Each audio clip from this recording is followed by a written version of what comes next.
Scott Wetzel is not for everyone. For instance, sane people who can easily tell right from wrong or strongly urge to change the channel. Doctors Radio declared listening to Scott Wetzel can be hazardous to your health and can cause sickness, strokes, or wanting to take long walks on short piers. Feelings of agitation, dizziness, depression, frustration, and cold sweats are common when listening to Scott. You can have a bad reaction, such as confusion, redness in the face, teeth clenching, fist pounding, wanting to put a fork in your eye, and feeling the need to throw your radio out the window. Listeners have also reported increased swearing, trouble sleeping, and a strong desire to gamble. Truckers and drivers are urged to stay away. Learn from Jack from Arkansas. As for women, don't even think about it. Oh no, my nipples clearly got erect. You've been warned. Now, here's your host, Scott Wetzel.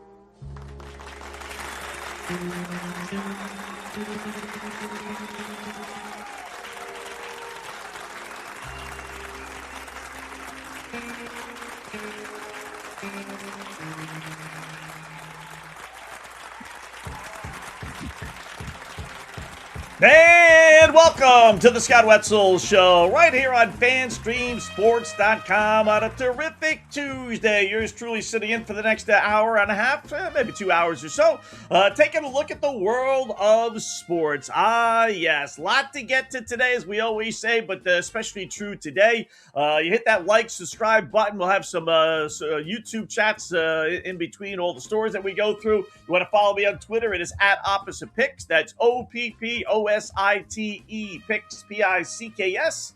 Email me. Go to the website, oppositepicks.com. Hit the contact Scott icon and fire away. Again, YouTube chat, hit the subscribe button, and we can talk back and forth. Big, by the way, announcement coming soon. I'll keep you posted on that. Yes, lot to get to. How you doing, LLs, LWs, loyal listeners, loyal watchers? How are you on this terrific Tuesday? Just a beautiful day. I know who cares? It's weather, Scott. You know, it's always a sign of old age, you know, when you start every conversation about weather. It really is. Like, when you're in your 20s or 30s, who cares? Whatever. It's summertime. The chicks are going to be out in the bars. We're going to be at the bar. We're going to be doing drinking, whether it's, 90 degrees or 70 degrees, whether it's sunny or cloudy or rain. What's the difference, right? But you get into your 40s, 50s, in some cases 60s. It's just, I don't know why, it just does. It's kind of like a pick-me-up. Little self-starter to every single show, which is probably the worst thing in the world. There are GMs out there and program directors out there saying, oh, that's a horrible way to start a show. You got to hit them over the head. Your attention span is only 30 seconds. That's all they get. It's like a demo tape. Hit them over the head after 30 seconds. Otherwise, the PD throws your tape away. You got the greatest show in the history of mankind, right? All that dopey stuff that every single program director does. You know, I shut a program director up one time when, another one of their pet peeves is, always promote what you're going to talk about when you go into a commercial break. This way you want to hold the listener back, right? You got to promote. You got to talk for like a minute or so about what you're going to talk about again, basically repeating yourself 3-4 minutes from now. Right? And I said to one of the program directors, I said, I understand what you're telling me. You want to keep a guy, listening, gal listening, because, you don't want them to go away during a 3-minute commercial break, which is, the goal. Keep them there. But what happens if you promote a topic they don't like? He said, what do you mean? Well, I'm going to talk about the Dallas Cowgirls on the other side of the break, and I promote that, and I mention Dallas and Aikman or Thomas or whoever I'm talking about, Dak Prescott now, right? What if the listener is sick and tired of hearing about the Dallas Cowboys? I don't want. Oh, Scott's talking Dallas Cowboy. I'll forget about it. If he was talking anything else, I'd stay around through the commercial break, but I'm not going to stay around. I asked the guy. I said, has anyone ever done a survey telling you that, okay, I'm more than likely going to stick around because I don't know what's coming up next versus I'm going to stick around because I know he's going to be talking about Dallas Cowboys? Because I know as a listener, I'm more likely to stick around if I'm listening to a show, a program that I like, if I don't know what's coming up because I just like the program. But if I like the program and I know they're going to be talking about the Dallas Cowboys, that's it. I'm done. I am so sick and tired of hearing about Dallas or the Cleveland Browns or his dopey Boston Red Sox. That's it. I'm done. I'm turning the channel. So I remember doing that one time with the guy over at the three-letter network, and he had no answer. He's like, "Well, no one's really done that, but you're supposed to do." I said, "I know you're supposed to do it. When does a program director go out on a limb and do things that he really thinks are right and wrong versus what they're supposed to do?" All right, I'm supposed to promote for a minute about a topic that a lot of listeners don't like and are going to be tuning me out. I'll take my chances that the listener will stick with me because they like me and not give them a reason to tune out. If I tell you what I'm going to promote or what I'm going to talk about next, I'm giving you a reason to leave.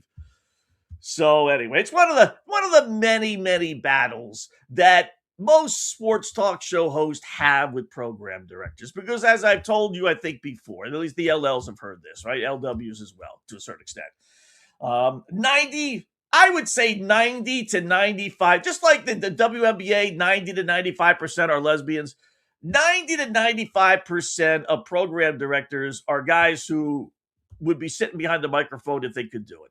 But for whatever reason, they couldn't. I'm not putting them down. Just didn't work out. Different direction in life. Wanted to make more stable of a situation for him and his family. Whatever the case may be. But deep down inside, boy, they wish they were behind that microphone. So they want to do everything that the so-called experts tell me to do.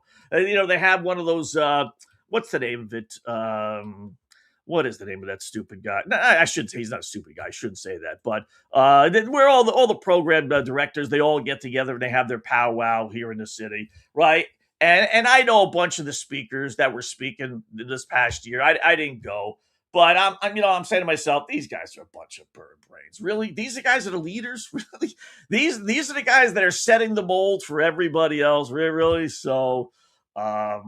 Yeah, anyway, I don't know how we got off on a little tangent, but it is true. So we do have a lot to talk about on this terrific Tuesday, including some winners with the boys in Vegas, with our baseball picks, with our football plays as well. I got a trend. I got a whole bunch of great things today. Red Sox do win. Big brawl at Wrigley Field. Did you see that one last night? Marte goes MIA. Kyle Tucker drops the ball literally. More WNBA issues as, Enos tells us rules are rules. The Jets are the Jets already. NFL quarterback season prop plays. I went over the numbers last night. I got a prop that's hit 11 out of 15 times, 6 out of 7 times, and 5 times out of 5. And I got a prop that's never hit. And they're giving you a number on this. So we'll get to all those stories, plus your emails, tweets, and YouTube chat as well. The Scott Wetzel Show. Hit that subscribe button. So, yeah, let's start with a little baseball last night. Red Sox do win. All right, thank goodness. First time since July 25th, 1949, in a game against the St. Louis Browns, did all Red Sox batters, 9 of them, get at least 1 RBI with not striking out. Goofy, fluky little thing, right? Who cares? But it's worth noting, when the Red Sox have lost this, 5 of their last 7 and they're struggling mightily over the last 2 weeks or so. So they come up big last night. I did like the under in the game. We didn't give that one out last night, not to you guys anyway. But, Red Sox implode for 11 runs. They win 11-1 going away. Good win over, a decent Arizona team that's playing well. So oddly enough, that's why I do like the under in a series. Red Sox and Diamondbacks are tied for the 4th fewest home runs entering last night's game, 124. Boy, Boston at Fenway Park is among the worst hitting home runs. Just amazing. But they got the job done last night. They got the clutch hits. They got the big start to the game. Hopefully that this will kind of break them out of their shell. We will see. Another, good game tonight. I didn't think Ranger Suarez was going to be the guy that would stop them last night. But listen, you put 11 runs on the board, you're going to win the game, 9 times out of 10, right? So they did. So congratulations.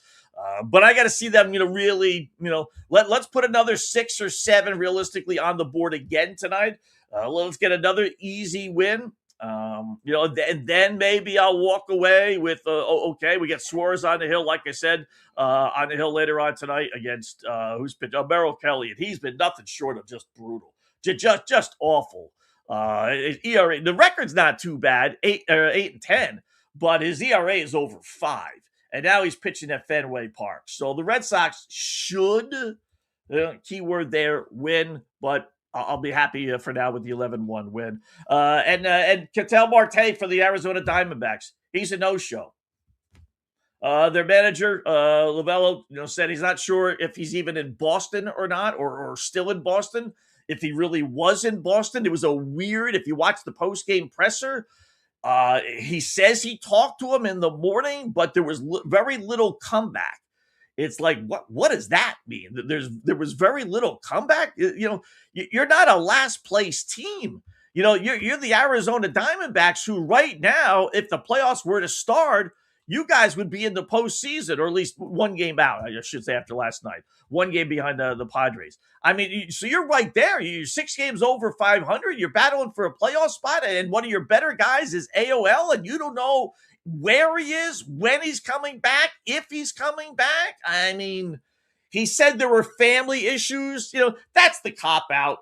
That's the side of leave me alone. Don't ask me anymore, because you stand behind that proverbial family issues wall. It's like, oh my God, we can't mention the wife is sick or the kid is sick or anything else. It's like we're rooting for that or something. No, we're not rooting for that. You could tell me if the wife is sick or one of his kids are sick or something, mother, parent, relative, whatever. There's no harm in that, no shame in that, certainly. You would make it more understandable, right? I mean, if you told me, okay, his mom is sick or his father is sick or whatever, okay, we get it. Then now we understand. You don't tell me anything and you hide behind that family issues wall, and you leave it open to anything, conjecture. All right, he's on drugs, he's on alcohol, he can't spell cat if you spot him the C and the T. I mean, what is it? What is it? Family issues. And everything is family issues. If it pertains to you, you have a family, right? Everyone I know has a mother and father or family or cousin or uncle. Everything is family issues. Just tell us what it is. Or they don't know.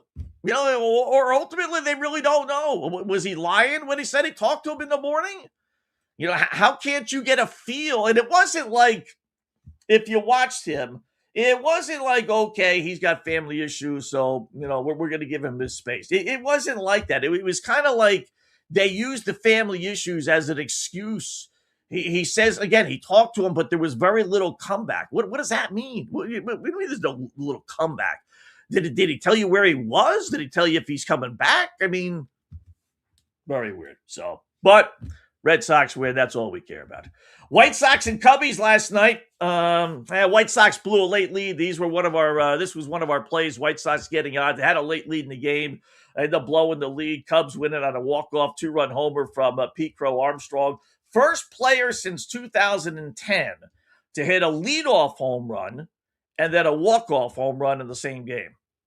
So hits a 2-run bomb. Cubbies win 7-5. So if you laid the run and a half for whatever reason, he's part of the 30-30 club. He's the 10th player with back-to-back. Only the 10th. I was a little surprised when I read this, which is why I wanted to bring it up. There's certain stats. It's like, really? But he's apparently only the 10th player to have 30 homers, 30 stolen bases in back-to-back years. And I'm like, I would think, there'd be more than 10. And when you look at the list, if you take away the Reuters, there's only 8. You got Jose Ramirez, who did it last year in his second year for the Indians. Bobby Witt Jr. did it 2 years ago for the Royals. Vlad Guerrero Sr. did it.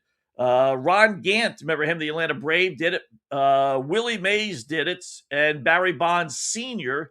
And Barry Bonds Jr. So you got, and Ryan Braun, and Alfonso Soriano. I don't think he was on roids. I forget, every Yankee basically was, but I forget, if he was one of the specific ones. But Braun and Barry Bonds, certainly. So really, you take the Reuters out of it, then only 8 guys? I meant to look it up. I would have figured Ricky Henderson was on that list. Let me see. He probably isn't, although, mistakes are made. But let me just see Ricky Henderson, because, he would have had the 30 stolen bases for sure. But did he ever have 30 home runs? Actually, never had 30 home runs. I was going to say in back-to-back years. Hit 20, hit 28 a couple of times, had 24, 21, but he never had the 30. So that is that's a pretty good record, to be able to go. How about Jose Canseco? I know in his later years, he didn't, steal very many bases, but in his beginning years, he did. Let me check Canseco out, see if he ever had 30-30. Certainly had the 30 home runs, right? Back-to-back years. Stolen bases, no. Never got up that high. 17, 16. Never even close to 30, really. So, I guess so. So, Pete Crow Armstrong, not bad. So, you could talk about the MVP voting. That was brought up on MLB.com today. He's in the running. He is. There's I found 5 guys that realistically have a shot for the MVP in the National League. Pete Crow, Armstrong, right? Freddie Freeman, Ohtani, Matt Olson, and Kyle Schwarber. They're all on good teams, so that wipes themselves out. You got the Ohtani-Freeman combination with the Dodgers. Are half the Dodger voters going to vote for Freeman and half the Dodger voters going to vote for Ohtani? To kind of wipe that vote out? Maybe. Schwarber has the home runs and RBIs. He doesn't have the batting average at all. Although really none of these guys, I don't say none, but most of these guys don't.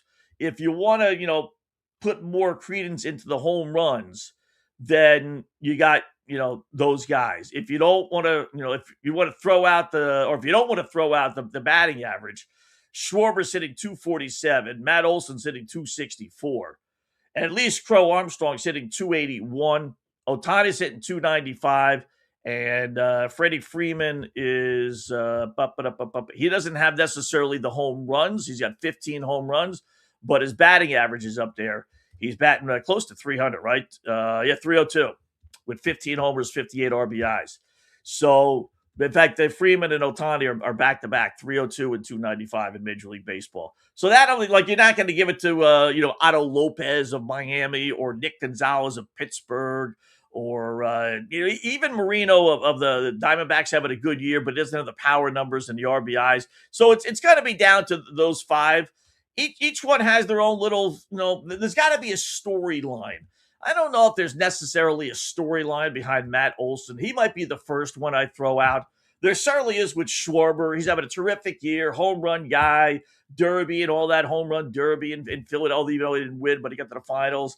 And people seem to like him. He's like the lovable fat guy he's playing first base and, weighs 500 pounds, even though he doesn't. He's got the wife with the huge knocker, Scott. That's got to be a bonus. I mean, let's face it, it certainly won't hurt him. And then you got Pete Crow. And obviously, are you sick and tired of Ohtani? If you're not, it's hard not to make the case for Ohtani. Even if you wanted to throw out the pitching, which I'm willing to do. Let's just base it on, he really hasn't pitched that much this year anyway. So let's just base it on his hitting, Scott. Otherwise, you could give it to him every single year as long as he gets, 5 to 10 wins, right? He's batting 295, which is as, good as it gets in Major League Baseball these days. He has 29 home runs, hit 2 last night, which we'll get to, has 78 RBIs, which doesn't lead the National League. C.J. Abrams of Washington. Washington's got some crazy numbers, does. So, but he's right there, home runs. He's right there, RBIs, and he's, 6th in batting in the National League. He realistically, if you just go by numbers, he's got more home runs than Freeman. He's got more RBIs than Freeman. His batting average is only 7 points less. He's played in a number of games, 116. He's missed some, but not that many. What's that, about 10 games or so? So he's played in all the games, hasn't pitched. So he realistically, I know we might be getting a little sick of Ohtani. You know what it is about Ohtani? It's why we don't like Barry Bonds. It's why we don't like Roger Clemens. I brought this up, the other day when we were talking about these guys partaking back in baseball's element, whether it's the Field of Dreams game with Roger or Barry's been on TV now. We don't want to be taken for fools, right? We'll accept honesty. We'll accept you did something wrong. We'll forgive. The American people are a forgiving society. They always want to think the best in you. And I'll never understand why there are certain guys that just won't, get that. And that's the problem with Ohtani, just like it's the problem with Clemens and Bonds. These guys continue to deny, although Bonds has kind of like said, well, if I did it, I didn't know it was in a cream. I wasn't sticking needles up my ass like, Roger Clemens and Alex Rodriguez. So he's kind of, but not really, right? And we know Roger hasn't. So the problem with Ohtani is we all think he gambled. We all think whether he gambled, whether his buddy gambled with his money and he knew that and paid off his gambling debts. The thinking is there's more to Ohtani and that story that meets the eye. And it's not going away. When the dude is set to be released from jail, it'll come up all over again. And he's not far from that, a year or two, I believe it is. So there's this cloud that hangs over Ohtani that I think will prevent people from, believe it or not, voting for him or having a reason not to. Let's put it that way. And looking, somewhere along the lines of somebody else. Otherwise, he would win it hands down. But last night, so I've never been, let me think about this before I say it completely. I'm trying to remember if I've ever been to a game, not covering a game, but actually as a fan where a fight broke out near me. I don't think I have. Don't hold me to that, but I don't. As a kid we went all the time. Growing up, went all the time. I don't remember, I could be wrong, but nothing stands out. But I know we've all seen thousands of these, right? Little skirmishes, yeah, but, for the most part, I've been pretty lucky, I suppose. So on a scale of 1 to 10, the brawl they had in right field, no less, Wrigley Field last night, Cubs and White Sox, which is just like, Yankees, Mets, Cubs, White Sox, Rangers, Astros, anybody. It's bound to happen, right? It just is. But on a scale of 1 to 10, this was a solid 8, maybe 9. They beat the hell out of each other.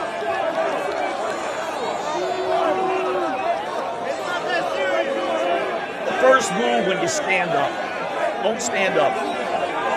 Now you're in trouble. Second move is pointing. Don't point. Now you're in trouble. This guy's looking to get out of there. Or go up there and fight him. He's innocent enough. And there you go. The first cup is thrown. And that's the third thing you shouldn't do. And then here come the blows. Oh, that guy hit a light. And here comes this guy. The guys on the bottom actually won the fight. Look at this. I mean, just throwing haymakers. I mean, there's like 5 on 2. There's one guy underneath there. That poor guy in the blue. He's getting a crap beat at him. And he's not done yet. Look at this. He nearly falls out of the stage. Look at this guy. He's pounding away. This is the guy that was getting beat up before. I mean, just pounding. Finally, poor some guy comes over and stops him. Wow. He got up. Give him credit. He was blocking a lot of those, but yeah, you can block them all you want. They still hurt. So. Hey, he's got to go to jail. This is the Sox. Yeah. I'll throw it back to the fisticuffing. Got to say. Yeah, so you don't stand up. You don't. And you don't throw a cup here.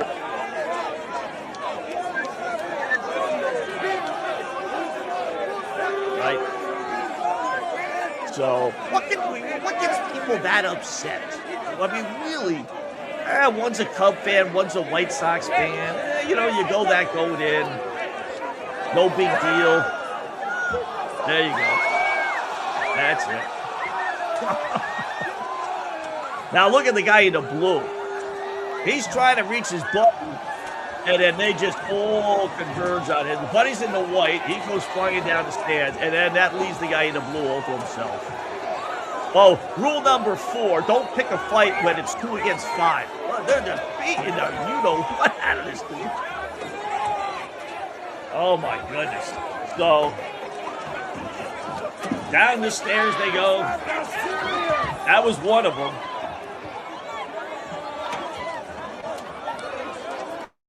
It's rare. It's rare when guys on the lower level. That's really rule number 5. You should never pick a fight with people that are behind you because they're over top of you. Oh, they have the clear advantage. Although in this case, the 5 against 2 rule superseded the I'm on the lower level rule. You just grab his shirt and rip him down, and all of a sudden he's behind you. So pretty good fight last night. Like I said, I've never been to a game where we've had that. You see that stuff all the time. On a scale of 1 to 10, that's a solid 8, though. They really did beat the crap out of each other. And you would have thought there would have been security, especially in the outfield, right? Where you know things are more prone to happen like that. So just nuts. Anyway, Yankees in Baltimore later on tonight. Yankees put Max Fried on the 15-day disabled list with an injured left elbow. Remember, he was on the DL for 2 months with the same injury earlier this year. Well, Yankees talking about, maybe getting Aaron Judge and Stanton back. But even if they did, they continue to lose players left and right. So not good with the Stanks, which is good for Red Sox fans. Yeah, Red Sox fans hit a home run last night, right? They won.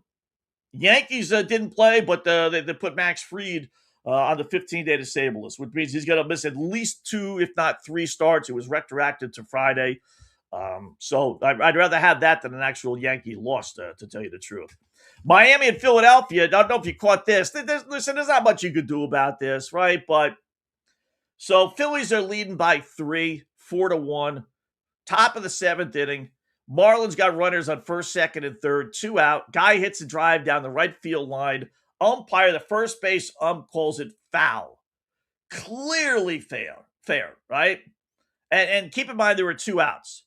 So they call it foul, but they do go to review, and they say, no, it was a fair ball, and what we'll do is we'll give you a ground rules double, and we'll put 2 runners at home. Marlins were all ticked off because with 2 out, the runner on first base was running, and chances are real good that he would have scored the tying run. But the umpires, you don't see that too often. I think they have the power to do that, but, for the most part, a ground rule double, if they're calling it that, then it's 2 bases, and everyone gets 2 bases. What can we do? Sorry, the first base ump blew the call. It happens, Although he's looking right at it. I mean, just right at it, but still, it happens. So next guy ends up, I think they walked the next guy on purpose, and the next guy ends up making an out. Inning ends 4-3. Instead, it should have been 4-4. With a runner on second and a chance to, take the lead. So they end up losing 6-5. They do score a run in the 9th inning for those that laid a run and a half, as you probably did if you were betting Philadelphia, since they were minus 250 favorites. So they lost 6-5, not 6-4. But that's the way things have been going for the Miami Marlins. It's just, no, you can't blame them. I mean, listen, things are going to happen. Right, and that's the fair ruling. Put the guy on second base and let 2 runs score. So that's how they didn't have a chance, but the manager got thrown out, and that was basically it for the Miami Marlins. St. Louis and Cincinnati, they split a doubleheader yesterday. Here's an interesting little note. So Cardinals win the first game 2-1. Reds win the nightcap 6-5. Remember Joshua Baez told you on Monday, if you didn't see it over the weekend, making his MLB debut on Saturday, first pitch, let alone first at bat. First pitch he sees as a major, home run, center field. Second at bat, home run, left field. Third at bat, home run, right field, right? The guy ends up going 3 for 4. I mean, he's having the time of his life. His family and friends are all in town to see him make his major league debut. He's got superstardom written all over it. We joked about if he's the St. Louis Cardinals' 3rd best prospect. Gee, what are the other 2 guys? Are you 1 and 2 like, right? Since going 3 for 3 with 3 homers, Baez is 0 for 16 with 6 strikeouts.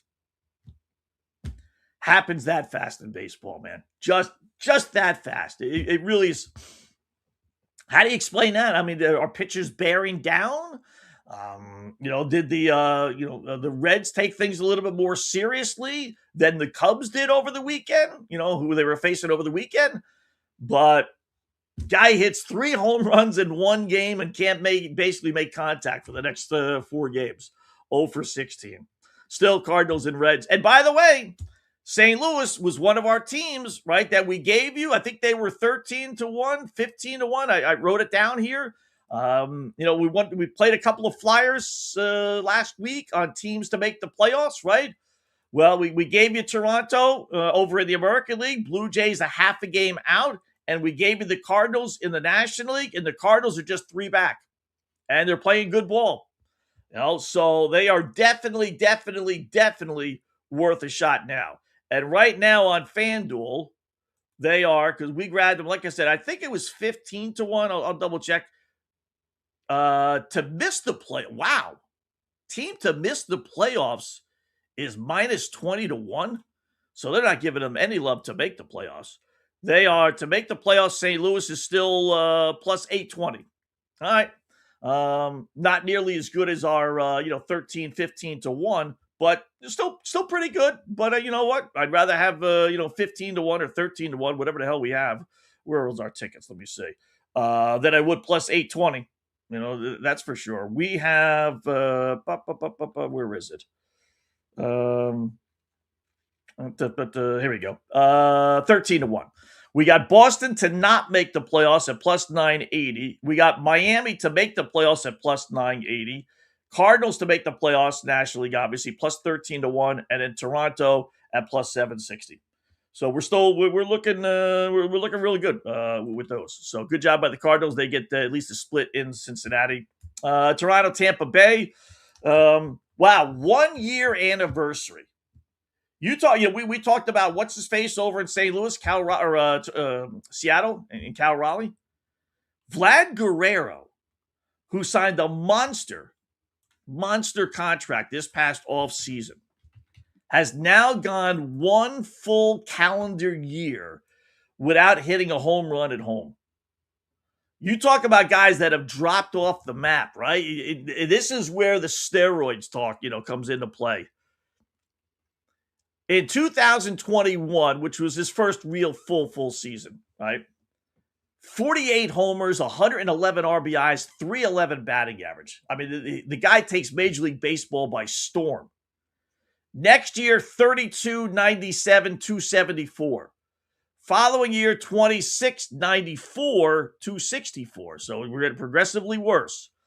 2024, though, bounces back up to 30 homers, 103 RBIs, 323 batting average. Last year, 23 homers, which is weird because this was the walk year, 23, 84, 292. But still solid numbers, right? No reason to think, okay, he's not, he's going to average, between 25 and 30 homers, Scott. He's going to get you 95 to 100 RBIs, and he's got to hit around 300. I mean, blank check. This year, after signing the monster contract, 7 homers, 46 RBIs, hitting 263. Just brutal. Just absolutely brutal. He's on pace for about 10 homers, and again, has gone 1 full season of not all 7 of his home runs are on the road this year. He's got a full season of not hitting a home run at home. Here's a guy that's got almost 200 home runs. Wow. I mean, I guess lack of interest. When you come so close to winning the World Series like they did, you think he and all the others would be coming out flying this year. Not the case. So 1 year ago, yesterday was the last time he hit a home run at home. Go figure.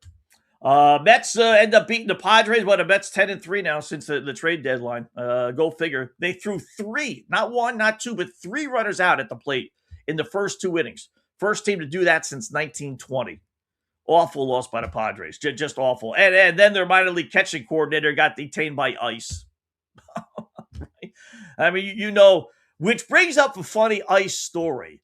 I didn't tell you this last week. We'll take a break. When we come back, I'm at the airport yesterday, and it was like a Chinese fire drill pertaining to ICE. I'll explain when we come back. We got our NFL stuff to get to, baseball winners, football winners, little WNBA, little PGA golf, or LIV golf anyway, all coming up, just getting underway. It is the Scott Wetzel Show on a Tuesday right here on FanStream Sports. Hi, golfers. IndyCar Tim here. I want to talk to you a little bit about Golf Central Magazine. It's not just a golf magazine. It's the magazine for everything. Turf, travel, philanthropy, and lifestyle. Head over to golfcentralmag.com and check out the latest issue. Some of the regular features in Golf Central Magazine: the Golf Bachelorette of the Month, the Golf Bachelor of the Month, the Golf Cart Girl of the Month, Golf History, Grip It and Sip It. So head over to golfcentralmag.com. It's free. It's the magazine for everything: turf, travel, philanthropy, and lifestyle. Golf Central Magazine at golfcentralmag.com. We'll see you there. Sports fans, it's time to gear up. Head to fanstreamsports.com and check out our brand new merchandise store. We're talking bold t-shirts, 3/4 zips, hoodies, hats, mugs, and more. Everything you need to rep your favorite shows and your favorite crew. Whether you're rolling with the J.P. Peterson Show in Tampa Bay, From the Rough in Dallas, the Tim May Show featuring Clay Hall, or the Jeff Thidoff Show in Ohio, or any of our FanStream Sports original programming, we've got the perfect look for game day and every day. So don't wait. fanstreamsports.com. Click merch and grab your gear now. Wear the stream, live the stream. fanstreamsports.com. Hey folks, let me tell you about Bay Area Modern Medical Center, a very different kind of approach to primary care. Personalized preventative medicine, not a one-pill-fits-all mentality. Christopher Lugo and his experienced medical staff are proactive in looking at issues before they become a problem, encouraging a healthy lifestyle with proper diet, supplements, and exercise to optimize your active lifestyle. Rather than the impersonal, rushed approach, you will be the only patient and will have our full attention. That's new. Getting old is inevitable, but feeling and looking old is avoidable. Bay Area Modern Medical Centers are experts in anti-aging regenerative medicine that optimizes your body's performance in many areas. So call for an appointment to get started on a journey back to full health and a happy life with a new, modern way of healthcare. Call 844-977-3477 or go to BAMMC.com. That's 844-977-3477 or BAMMC.com. Today's show is brought to you by Tomstown, a premier craft distillery based in Kansas City, Missouri. Discover their award-winning lineup, including double oaked bourbon, botanical gin, and double grain vodka, named the best craft vodka by the readers of USA Today. Available for online delivery in 40 states. Visit toms-town.com or their Kansas City distillery to explore more. Elevate your game with Tomstown, where history meets innovation. Please enjoy responsibly. Orion Golf Management Solutions. Orion Management Solutions has tailored its service packages just like it tailors its approach to customers. Some owners need more supervision, while others need periodic assessment of their short-term and long-term strategies and programs. Orion can be called in to develop a business plan with the existing staff, or we can assist with the daily management of a facility or event. Either way, we make sure the client is satisfied and understands the direction the facility needs to go in order to achieve the owner's goals. Orion Management Solutions can help with owner assistance service solutions, daily course management, business plan development, monthly operations, or as-needed consulting services. Whatever your need, Orion Golf Management Solutions can help. Check out oriongolf.com. Let's go. Right now, back to the show on FanStream Sports.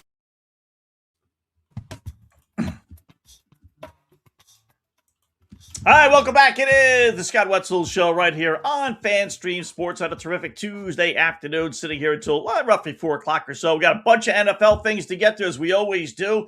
College football season starts this weekend. We got our over-unders. We got to update a few more of those before we cut it down to the final 5. And we got some tennis stuffs to get to, including, is somebody drinking beer during a match? We'll find out. So all that coming up. Also some YouTube chat. Go to the YouTube page if you're watching the Scott Wetzel Show. Hit that subscribe button and then fire away. Is our good buddy Todd from our podcast crew. Do appreciate that, Todd. You chiming in like that. And Jeff from I'm not sure where Jeff is from. Maybe part of the podcast crew. Not sure.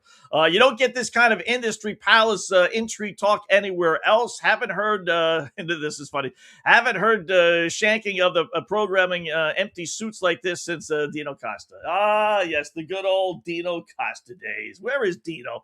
Last time I heard he was in Wyoming. Boy, you talk about a guy that has bounced around from job to job. God bless him.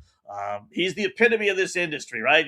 You want to have a family and a settled life, forget about it. Not happening. Just not happening. Not until you just get off the bandwagon and give up. And that poor guy's bounced around. A friend of ours from over at the Three-Letter Network. So yeah, so we got the ice the pitching coordinator, right, from the minor league catching coordinator, actually, from the San Diego Padres, being detained by ICE yesterday down in El Paso, right? So I'm at the airport last week. Funniest thing. And I'm waiting for one of my two daughters. Both are flying separate vacations, right? I forget which one it actually was. Doesn't matter. And I'm waiting and I'm waiting and I'm waiting. And if you've ever, been to the New York airports, and I'm sure they all run this way, you get in a line, basically, and then you slowly but surely move up. And then when you get to the front of the line, you could wait there about 10 minutes or so before they just say, that's it, you got to go. You got to go to the back of the line? Yeah, you got to go back to the line. My daughter's coming. She's going to be here in 5 minutes. No, back to the line you go, right? But you have about 10 minutes when you get to the front of the line. And the whole process takes about a half hour. So I'm at JFK, and I'm at the front of the line, and I've been there about 10 minutes or so. And I see all these, all the taxis that are waiting to pick people up, right? And they're all talking on the sidelines. They're out of their cars. So I couldn't leave if I wanted to, right? All the cars, one's going left, one's going right, one's going sideways, circling around. I mean, they're all parked in all kind of crazy directions, right? I mean, I couldn't leave if I wanted to. If they told me to get out, I'd be like, help me. I got 10 cars in front of me that are parked like a jigsaw puzzle, right? And all these guys are on the sidewalk, all yapping, and some are going inside the facility looking for customers and everything else, right? And I'm just kind of laughing, just, all right, whatever. And then I see, after about a minute or two of this, right, they all come running out of the airport. They all dash into their cars. And that jigsaw puzzle of cars, I'll be damned if they didn't all find their way into the cars and drive out of that 3-lane parking lot that you basically have at these airports and got the hell out of there. I'm like, what the fudge is going on? Is there like a bomb scare or something, right? And then 30 seconds or so later, I see two police officers coming out of the airport. And then it dawned on me like, ICE. That's why they were running out of the airport and got into their cars like a Chinese fire drill. And I was more amazed about how these cars, I'm telling you, there must have been 7, 8 cars, and one was this, one was that, and this, and I'll be damned if they all just didn't get out of there within 5 seconds. They all found their turn and their lane, and it was just the funniest thing, right? And they're all Hispanic, so I don't know if they were legit, not legit. I guess not, if they were worried about ICE, right? But that was the funniest thing. I meant to bring that up last week. It was just like, wow, all right, that kind of made my day. Just a laugh as I waited another half hour, going back in line, this dopey line there. So, but that's a scary thing, here on Long Island, anywhere. If you're, you could be a solid citizen working. I'm a Trump guy. I am. But some of this stuff, I wish there was just a nicer way of doing it. I wish there was just a way of like, okay, you know what? You've been in our country for 10, 15 years, no issues, right? But we got to get you justified. We got to get you a license. We got to get you, American citizenship. So here's the process. I wish they would just do that versus throwing him in this detention center and, just having everything go downhill. So, but I did think that was kind of funny. I really did. All right, football. We got Roger Goodell, speaking of ICE, saying yesterday that he doesn't doubt that there's going to be NFL teams outside of the United States. You know what? One, I don't necessarily believe it, at least not anytime soon. Maybe Mexico, maybe Canada, but our relations with those countries aren't exactly great, or any other countries for that matter. I don't think the NFL, we got our, our landing spot in Germany and then now with all these European games, but that's one game. To really put the NFL overseas, I don't know. I don't think it's going to happen in the Trump or Vance administration if Vance ends up winning the election, 2 years from now, which he just might. I don't think our relations with these countries are so good that they would allow that. I really, with all the tariff stuff and okay, you can put an NFL franchise over here, but better take that tariff off then. And I don't think Trump's willing to do that. So it sounds good. Do we really need it? I don't think so. There are 32 teams now. How many quarterbacks if you really go down the line, how many quarterbacks are there? Now, Sam Darnold opened the door to this a little bit more than what it was, clearly. But how many quarterbacks are quarterbacking right now that you think seriously could win a Super Bowl? Right? Josh Allen, yes. Drake May, got to give him that. Got to a Super Bowl, yes. Last year.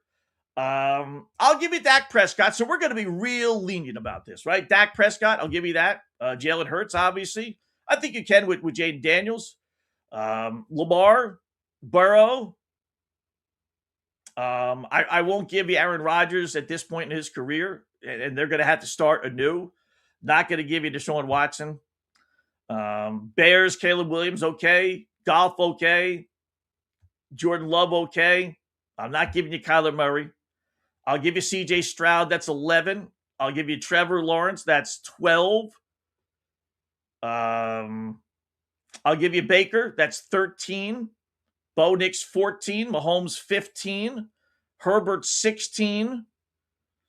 Stafford, 17. Purdy, 18. And obviously, what's his face? Seattle, 19.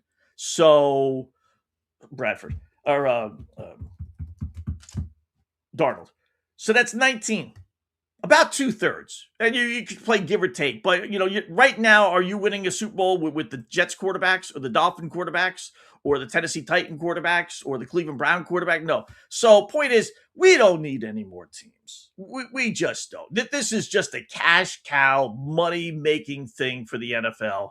And they're already charging us enough money to watch on TV and making it as difficult as it is. We don't need it. And no one's calling for it. Just nobody is calling. They've saturated the United States. The problem is, or the thinking is, they've saturated the U.S. market. Simple as that. They've got as far as they could go. They got every eyeball in the world watching the NFL. And the only way they're going to make even more money is go to a new market. It's as simple as that.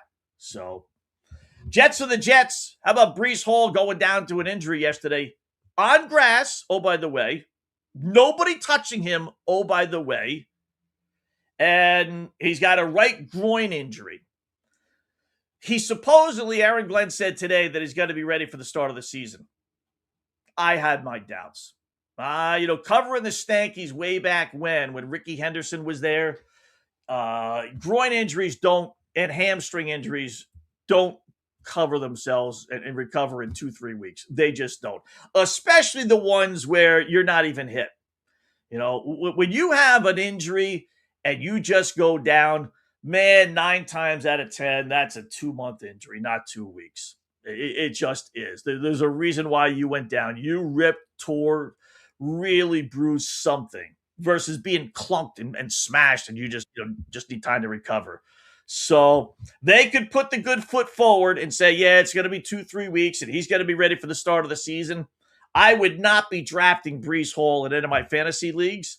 Not that you would probably anyway, but it did lead the Jets in rushing the last 3 seasons. So they got a running back who's already banged up. They got a quarterback who can't play because of an ankle injury. This is the Jets offense. All of a sudden it's supposed to be the greatest thing since sliced bread, right? The Jets are the Jets. As a Red Sox fan, we could win in 2 ways. Red Sox win, Yankees lose. As a Dolphins fan, we can win in 2 ways. Dolphins win, Jets lose. The question for Dolphin fans is, how far down the line do you want to go? Like when they played the Jets or the first time around, I think it's like week 7, 6. Let me get the schedule out.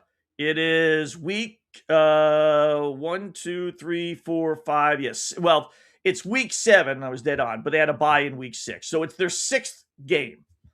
Is that, the point where you're still rooting for the Dolphins to win? Let's say they beat Vegas, lose to San Fran, lose to Kansas City, lose at Minnesota, lose at Cincinnati. They're going to be 1-4. But do you want to suffer the embarrassment of losing to the New York Jets? That's the question. You want to get to 2-4, then they got New England and Detroit next up after that. Even if they did, they're going to be 2-6. But you hate losing to the Jets. You just... Even if it meant, the Jets getting a higher, better draft choice than the Dolphins, I still don't want to lose to the Jets. I really don't. I'll lose to the Jets when they face them again in week 12.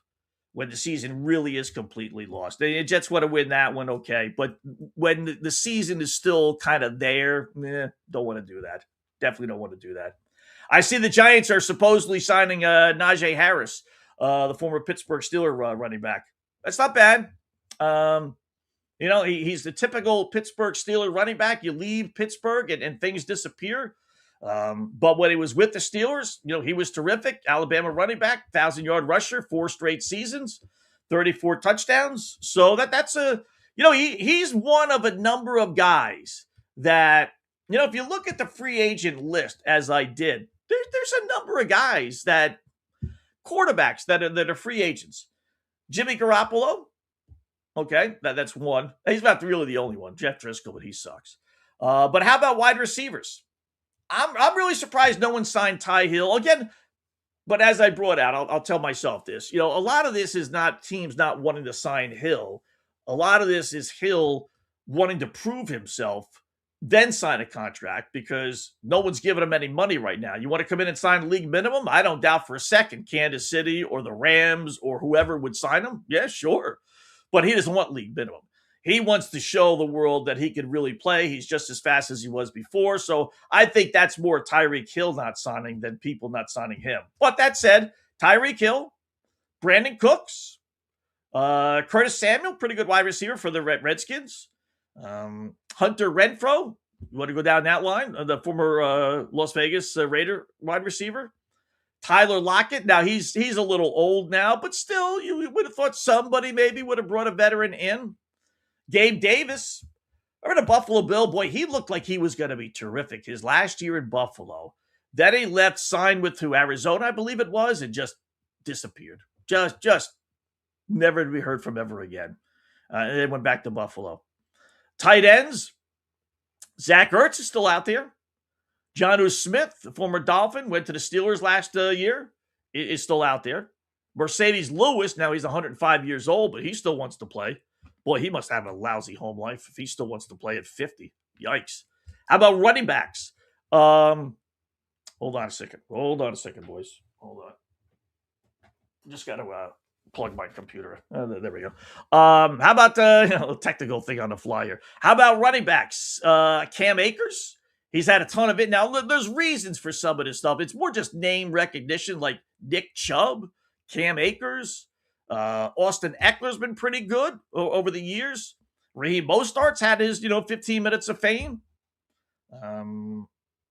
Miles Sanders kind of bounced around the league a little bit. Not bad. Offensive lineman, Cam Robinson, former first-round pick. Mekhi Becton, the former Jet first-round pick. Jack Conklin, former first-round pick.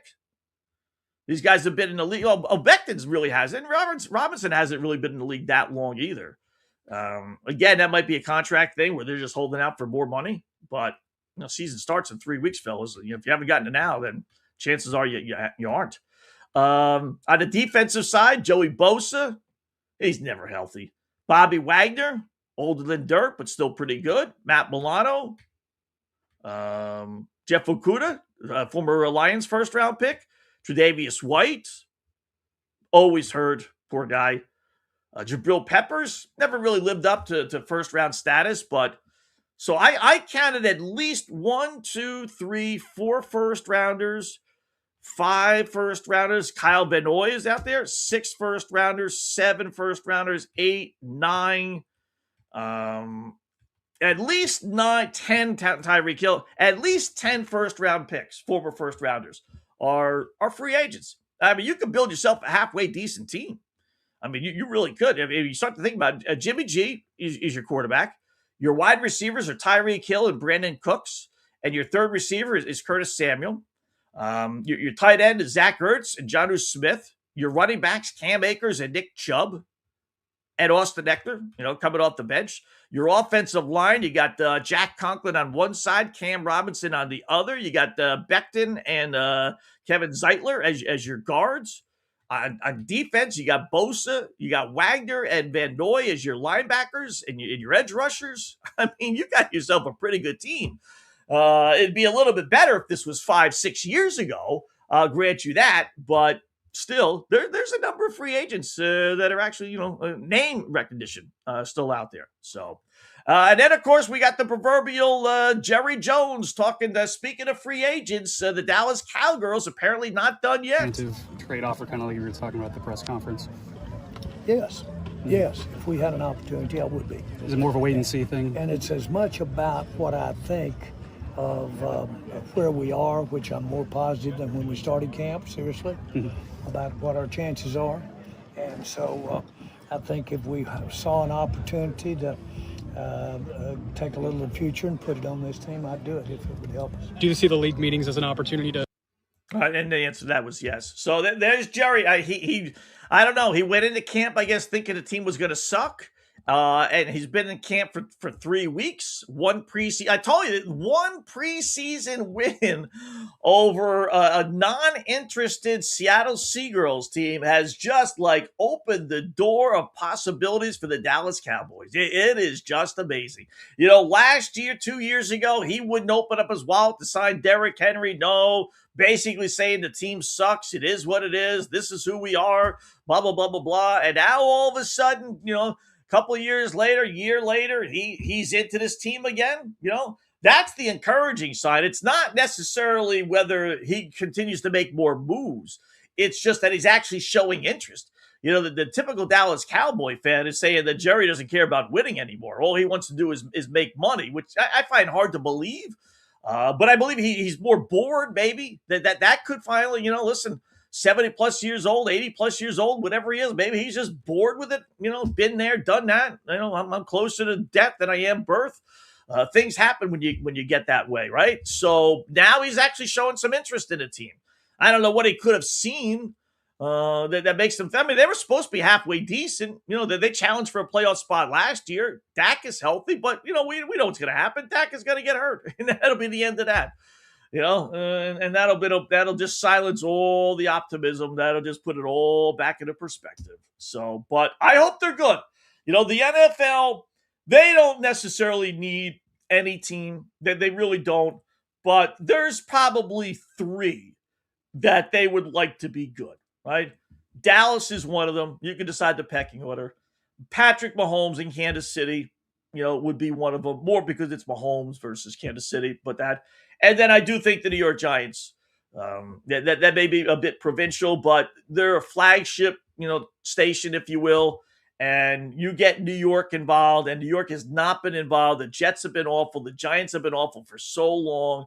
I can't help but think that the NFL headquarters here in New York is just begging for the Giants. The league is better when the Giants are good ratings-wise. The league is better when the Cowboys are good popularity-wise, because it intensifies the interest, because people hate or love the Cowboys. So I don't know if they necessarily bring any more fannies to the table, but it enhances it. It's like, I can't, you just root again. I got to watch Dallas lose, or I got to watch Dallas win, right? But when they're not good, it's like, who cares? Even a Cowboy fan doesn't necessarily care. And then Kansas City brings more fannies in. So there's 3 different reasons why the 3 are important to the NFL. Kansas City, the average Joe Schmo loves Patrick Mahomes in Kansas City. And when they're good, they play in a Super Bowl, the ratings go through the absolute roof. There's a reason for that.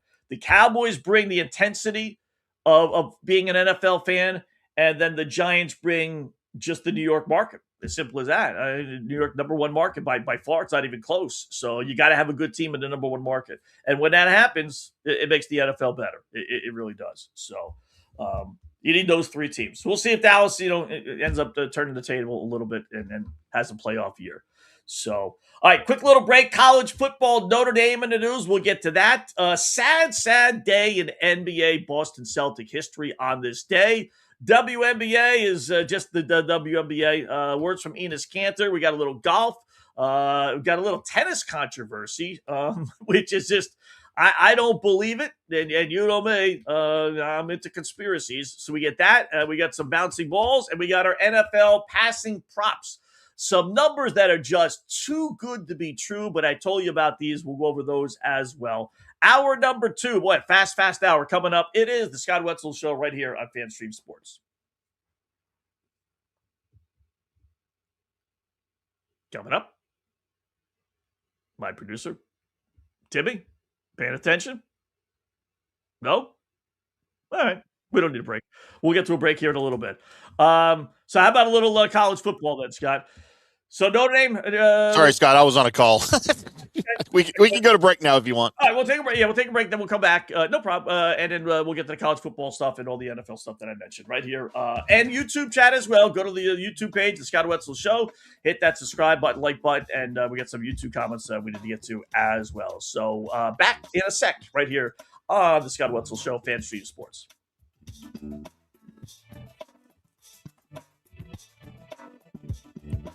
Hi, golfers. IndyCar Tim here. I want to talk to you a little bit about Golf Central Magazine. It's not just a golf magazine. It's the magazine for everything. Turf, travel, philanthropy, and lifestyle. Head over to golfcentralmag.com and check out the latest issue. Some of the regular features in Golf Central Magazine: the Golf Bachelorette of the Month, the Golf Bachelor of the Month, the Golf Cart Girl of the Month, Golf History, Grip It and Sip It. So head over to golfcentralmag.com. It's free. It's the magazine for everything: turf, travel, philanthropy, and lifestyle. Golf Central Magazine at golfcentralmag.com. We'll see you there. Sports fans, it's time to gear up. Head to fanstreamsports.com and check out our brand new merchandise store. We're talking bold t-shirts, 3/4 zips, hoodies, hats, mugs, and more. Everything you need to rep your favorite shows and your favorite crew. Whether you're rolling with the J.P. Peterson Show in Tampa Bay, From the Rough in Dallas, the Tim May Show featuring Clay Hall, or the Jeff Thidoff Show in Ohio, or any of our FanStream Sports original programming, we've got the perfect look for game day and every day. So don't wait. fanstreamsports.com. Click merch and grab your gear now. Wear the stream, live the stream, fanstreamsports.com. Hey folks, let me tell you about Bay Area Modern Medical Center, a very different kind of approach to primary care. Personalized preventative medicine, not a one-pill-fits-all mentality. Christopher Lugo and his experienced medical staff are proactive in looking at issues before they become a problem, encouraging a healthy lifestyle with proper diet, supplements, and exercise to optimize your active lifestyle. Rather than the impersonal, rushed approach, you will be the only patient and will have our full attention. That's new. Getting old is inevitable, but feeling and looking old is avoidable. Bay Area Modern Medical Centers are experts in anti-aging regenerative medicine that optimizes your body's performance in many areas. So call for an appointment to get started on a journey back to full health and a happy life with a new, modern way of healthcare. Call 844-977-3477 or go to BAMMC.com. That's 844-977-3477 or BAMMC.com. Today's show is brought to you by Tomstown, a premier craft distillery based in Kansas City, Missouri. Discover their award-winning lineup, including double oaked bourbon, botanical gin, and double grain vodka. Named the best craft vodka by the readers of USA Today.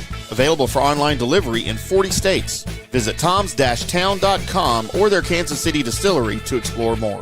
Elevate your game with Tomstown, where history meets innovation. Please enjoy responsibly. Orion Golf Management Solutions. Orion Management Solutions has tailored its service packages just like it tailors its approach to customers. Some owners need more supervision, while others need periodic assessment of their short-term and long-term strategies and programs. Orion can be called in to develop a business plan with the existing staff, or we can assist with the daily management of a facility or event. Either way, we make sure the client is satisfied and understands the direction the facility needs to go in order to achieve the owner's goals. Orion Management Solutions can help with owner assistance service solutions, daily course management, business plan development, monthly operations, or as-needed consulting services. Whatever your need, Orion Golf Management Solutions can help. Check out oriongolf.com. Let's go! Right now, back to the show on FanStream Sports.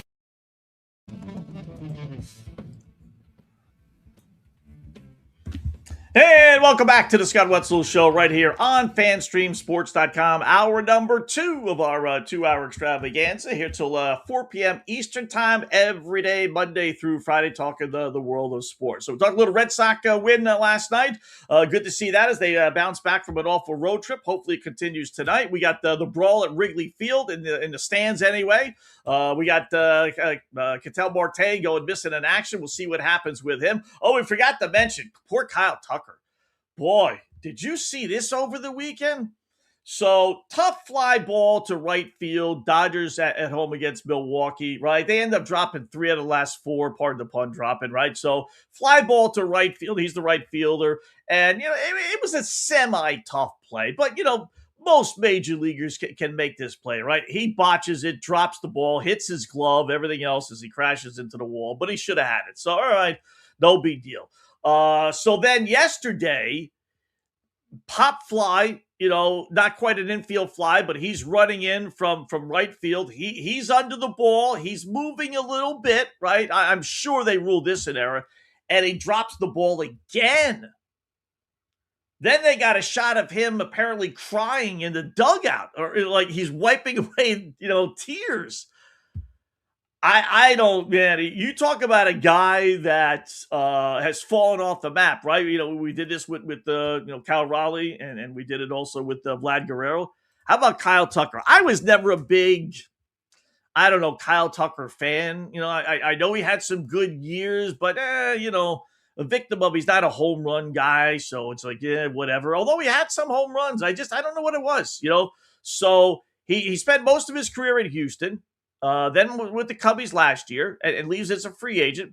His numbers in Houston, now we could all speculate on why he had good numbers in Houston, right? But 30-92, 294, 30-107, 257, 29, 112, 284, 40 and a half a season, 23 and 49. But that's pretty good, 23 homers in 78 games. Then last year, he gets traded to the Cubs, and he goes 22, 73, and 266. So it started to slip there in 136 games.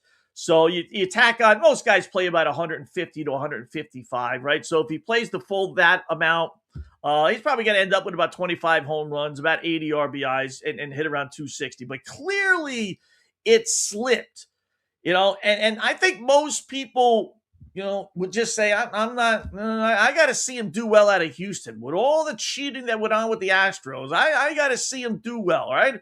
And then the Cubs give him a chance, and he's not the same player. He's just not as he was with the Astros. But here's where the dopey Dodgers are. Okay, we'll give him $40 million a year, which I said at the time was just ridiculous. He's not that type of player. And lo and behold, here he is after 118 games. He has 11 homers, 54 RBI. You and I get an RBI batting for the Dodgers. Guy's getting at the plate with runners on base every single time. And he's hitting 230. So he's on pace for what? Maybe 15 home runs, about 70 to 75 RBIs, and he's hitting 230. And they gave him that ridiculous contract. What did they end up giving him, Scott? Good question. I know it was ridiculous. Kyle Tucker contract. It was like 6 years, 4 years, $240 million. They gave him $60 million a year. And it includes an opt-out after the second and third season by Tucker. Well, like someone's really going to opt out of $60 million. Like you're going to have that good of a year that you really think? I guess he thinks, okay, someone's going to sign us with a 10-year contract, right? But,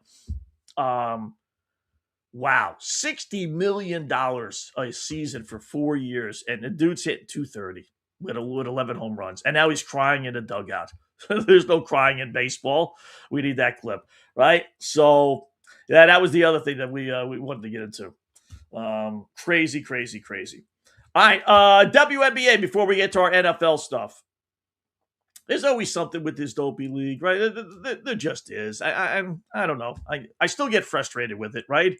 So, they had the Indiana Fever game last night, and I must say, win, lose, or draw, there's always something with this Indiana team. I mean, it really is. So, take a look at the start of their game.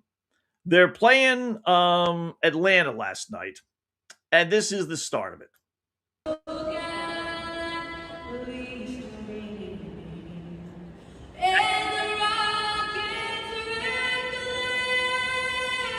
There's Sophie.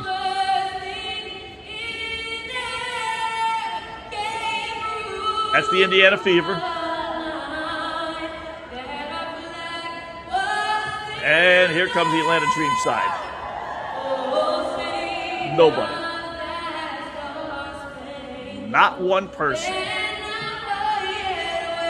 So you get the gist of it. Dallas, not Atlanta the other day. First off, even Indiana, is it so hard to put your hand over your chest for the national anthem? Only one person, Sophie Cunningham. Not even Caitlin Clark. Not even Clark was willing. I don't know if they're ignorant to it or they're trying to make a stand, a statement. I don't know, but at least they were out there. But out of two teams, 15 players or so on each team, out of roughly 30 players and coaches and assistants and everything else, only one person. The one person who's making a name for herself and doing all kinds of things on Twitter, and I get all that, and making statements, right, that you want to scrutinize her for doing bad things, supposedly, yet she's the only one. And the dopey Dallas team, they can't, or Atlanta team, they can't come out? Really? They're protesting? So they don't like the WNBA because they don't think they make enough money. They don't like the world because who knows what. They don't like the United States. And then, it's just, these women, they complain about, not focusing on the game. And yet every time you turn around, they create another issue that's not the game. Whether it's the Fever head coach, whether it's the dopey commissioner, not trying to, figure out what's the difference between men and women, whether it's not coming out for the national anthem, whether it's not, putting your hand over your heart, whether it's two fans in Atlanta that got kicked out because they, are threatened to be kicked out if they didn't cover their jerseys because they had the XX and XY for chromosomes on their jerseys, the mother and daughter. The WNBA apologized about that and said that wasn't us. It was security. Atlanta people said, no, it wasn't us. It was the WNBA. This league is just, it's just amazing how incompetent it is. I mean, you can't try any harder to bring more issues that aren't court related to your league, like the WNBA, whether it's the posters without Caitlin Clark, whether it's the recaps failing to mention Caitlin Clark, whether it's the officials that are so horrible. It's just amazing. It's remarkable. Like I said, you think you've seen the end of it, and you think, okay, eventually the game will take over, and every single day there's another story. And you got Enos Cantner sent out a Twitter today. I didn't get it. Well, maybe we'll have it for tomorrow, but bottom line, he says the troops are coming. The troops are coming. He says he's talked with 2 former NBA players, 3 G League players, and 3 European players who are all willing to say that they're women and want to join the WNBA. And if the WNBA doesn't change their rules, then I don't know. The WNBA's got so many issues, but they're coming. I don't know who's funding Cantor. I don't know if he just, I have to check in family and see if he's got a daughter or something. What is behind this with him? That would be, because he's clearly faking. You could tell in his interviews, he doesn't think he's a woman. Come on, please. Same thing with White, right? They don't think they're women. So somebody is prompting him. Someone is funding him, giving him money, I don't know what it is, somehow or another, supporting him. I'll just label it as that, to do this. I don't know who it is, but God bless him. I mean, go ahead, go get your G League players, go get your 3. The WNBA would have to, right? They just would have to say no. You have to be a biological woman. Otherwise, they're going to get flooded. And their league will be a bigger joke than what it is. Amazing. John Rahm supposedly is playing his last event this weekend in Indianapolis before he rejoins the PGA Tour. He was one of those LIV guys. He's going to have to pay. Now, a couple of people have said, I saw, one person, I shouldn't say a couple, but I did see on Twitter, someone said all this information is not true. I don't know if it is or not, but he's apparently going to have to pay a fine, $25 million fine. That's going to go to a charity, which means he can write that off. He's going to have to, apologize to this and that and just do all these dopey, stupid little things. Nothing crazy. But bottom line is he made $300 million at the LIV. If he got all his money, maybe he didn't. I don't know. But a $25 million fine is nothing for these guys. His sponsors will pay that. Right? No doubt that his sponsors want him back in the PGA, back in good graces with the golfing world.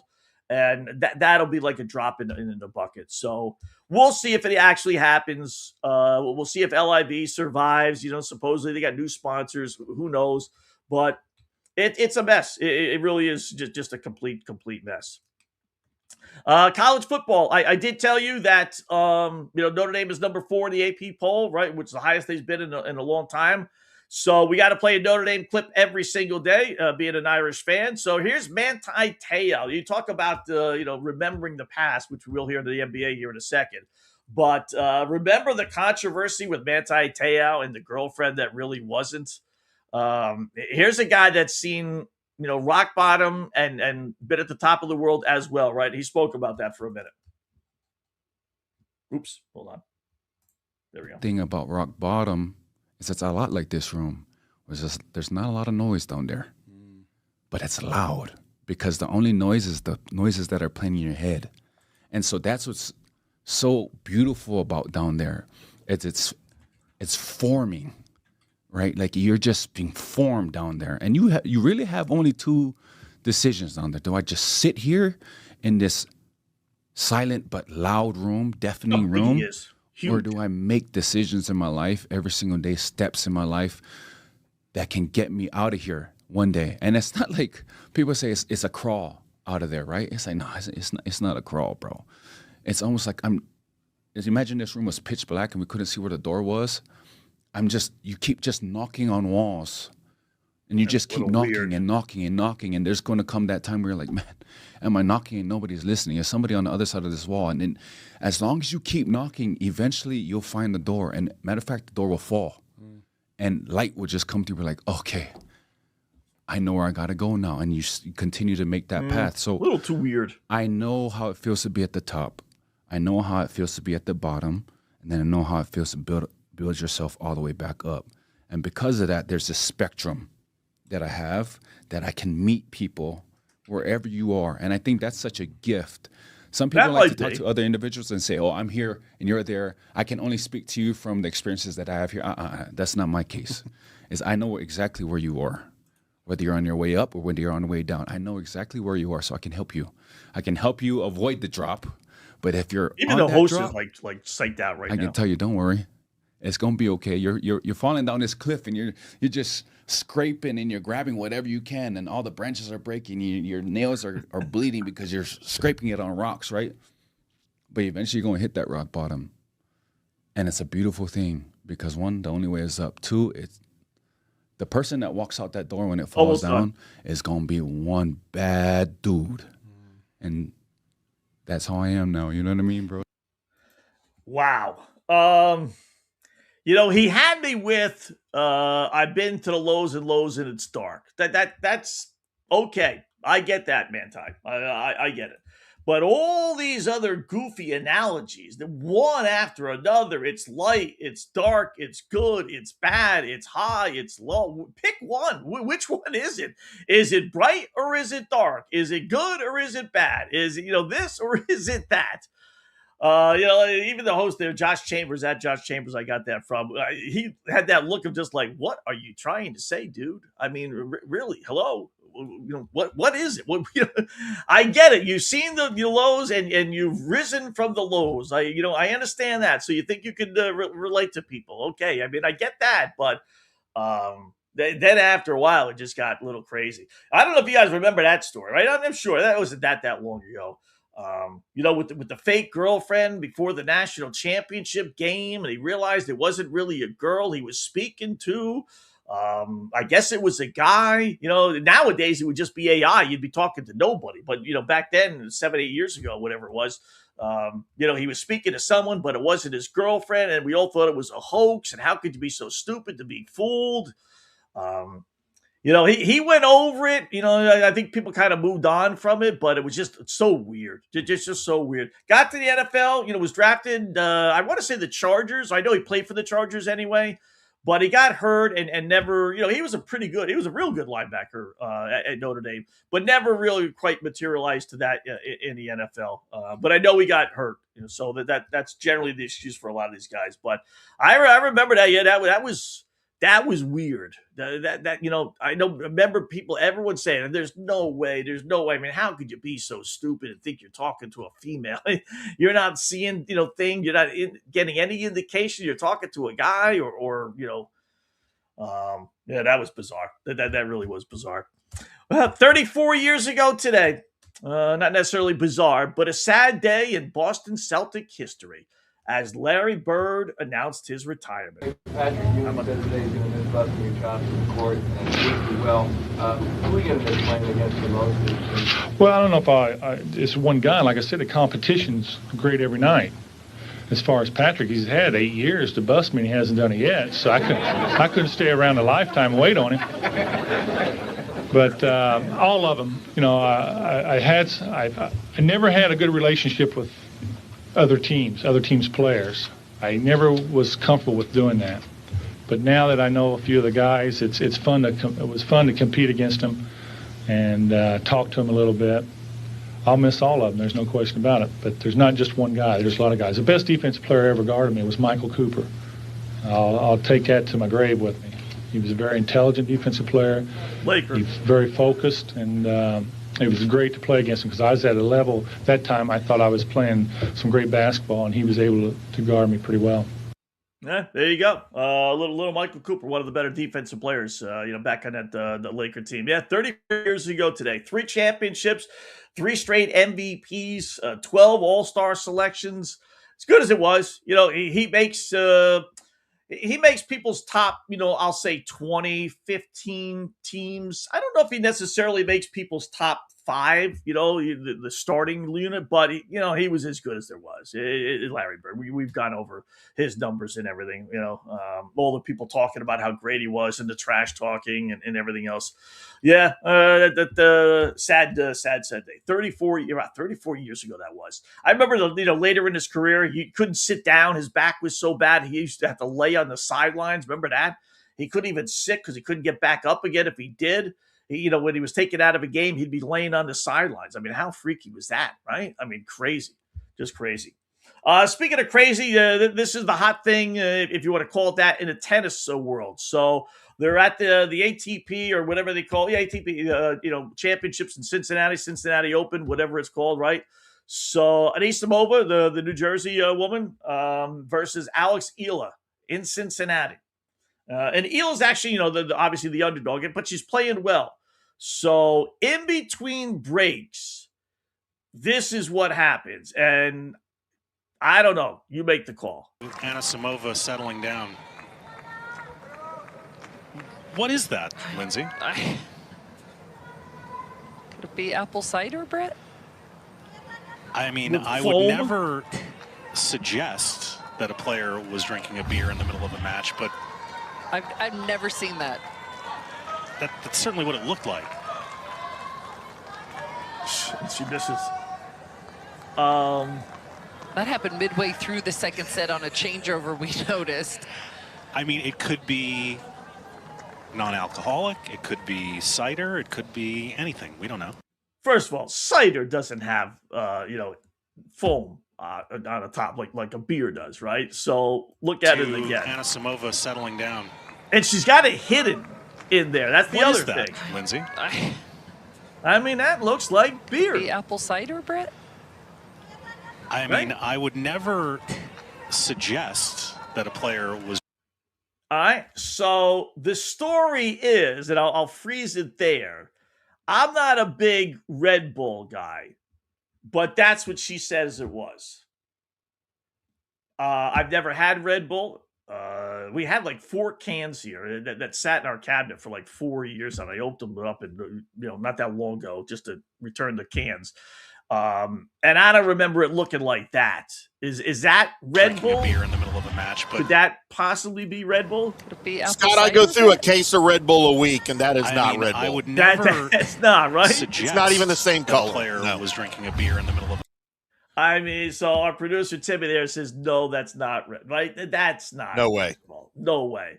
And why would she hide it, right? I mean, she's got it like hidden, beneath her towel there for a little bit. But then if it was beer, let me Google that. Are you allowed to drink alcohol during a tennis match? I mean, I would think no, right? Are you allowed to drink, I'll say even beer during a tennis match? Would she have to like forfeit the match if the no rules explicitly ban players from drinking alcohol during a pro tennis match? What is this, the WNBA? But elite athletes do not do it because it ruins physical performance, blah, blah, blah, blah, blah. When a player like Amanda recently sparked the viral rumors at the Cincinnati Open, confirmed it was only an energy drink. Yeah, I don't, yeah. But no official tennis rule forbids alcohol. So people can get drunk. Who knew? I don't know what the other leagues are. Just out of curiosity, are you allowed to drink beer during a baseball game, during an MLB game? Certainly can have sunflower seeds and tobacco, but let's see what they say about baseball. I'm guessing no. Fans are. Well, we know that, stupid AI. Players' uniforms, strictly prohibits players and on-field personnel from consuming alcohol during dugouts during the game. All right, so and I'm sure the NBA has that as well, right? So, but tennis doesn't. So you can get bombed out of your mind. Maybe that's the answer for some of these guys who act like knuckleheads, Nick Kyrgios of the world. So but that's not Red Bull, right? I mean, I don't drink Red Bull, but like I said, I have an idea what beer looks like. I've had a couple of beers over the lifetime, and that looks like beer to me. So, would she really be drinking beer during a match, though, Scott? I guess it's nighttime. She did make a point that it was a late match past her bedtime, and maybe she thought, even though alcohol puts you to sleep, maybe she thought that would give her a pick-me-up. I'm really amazed that there's no rules against drinking during a match. I mean, you can get bombed out of your mind. Nothing wrong with that, Scott. How weird is that? All right. That's not though. But there's no rules against it. But still, that would be fun if she just came out and said, "Yeah, I'm having a beer. Why not? You know what? I can have a beer." I would love for some of these guys, right? Yeah, why not? I'm gonna have a beer. I got to beat this guy in straight sets, 6-love, 6-love, 6-love. So I might as well enjoy myself. Why not? I tell you what, if a player wanted to get fans on his side, I'd be great at this stuff. I really would be great at marketing. Man, that's all you'd have to do. And you talk about getting a sponsor. You go to Budweiser or Coors or, any of them, right? And say, listen, you know what? You sponsor me, $10 million, $20 million, whatever it is. And I'll have a couple of drinks of your. I'll bring a can. I'm not even going to hide it. I'm not going to put it under a towel. I'm not going to put it in a glass. I'm going to have a case of it on my side of the court, and I'm going to be, I'll tip the glass a little bit every now and again. Fans would love that play. They would love that player. Every single match that guy went to, he would have all thousands of fans that are there on his side. I don't care who he's playing. That's the stuff you have to do. And if you think fans being on your side helps, which, I can't help think it does, as they were last night when Anisimova, by the way, that would be the perfect way. You get fans on your side and you get a sponsor. That's all it takes, man. That's all it takes. Speaking of goofiness, not really sports related, thankfully, at least let's hope not. Investigators say a fraternity culture at Penn State University, in order to bring in new recruits, apparently told kids to go sell cocaine on the side. and they're running this cocaine ring out of their fraternity house. And part of the initiation is to go sell cocaine. I mean, how did they not think they were going to get caught? Right? Out of the, I don't know how many, pledges they had, 5, 10, 15. You don't think one guy was going to try and sell cocaine to the wrong person, or one guy was not going to squeal, or I mean, you talk about stupid. The whole thing is stupid, obviously, but to think you're going to get away with that. Meanwhile, they're running all the issues Penn State has, right? They're finally kind of broken free of the Joe Paterno stuff, right? And kind of moved on a little bit. And every time you think you moved on, then there's something else stupid that pops up at that school. So, yeah, they're running a cocaine ring apparently at a fraternity house. No doubt there's cocaine, listen, on campus, on all these campuses. I don't doubt that. But when you make your pledges, sell cocaine, break a law, just too crazy.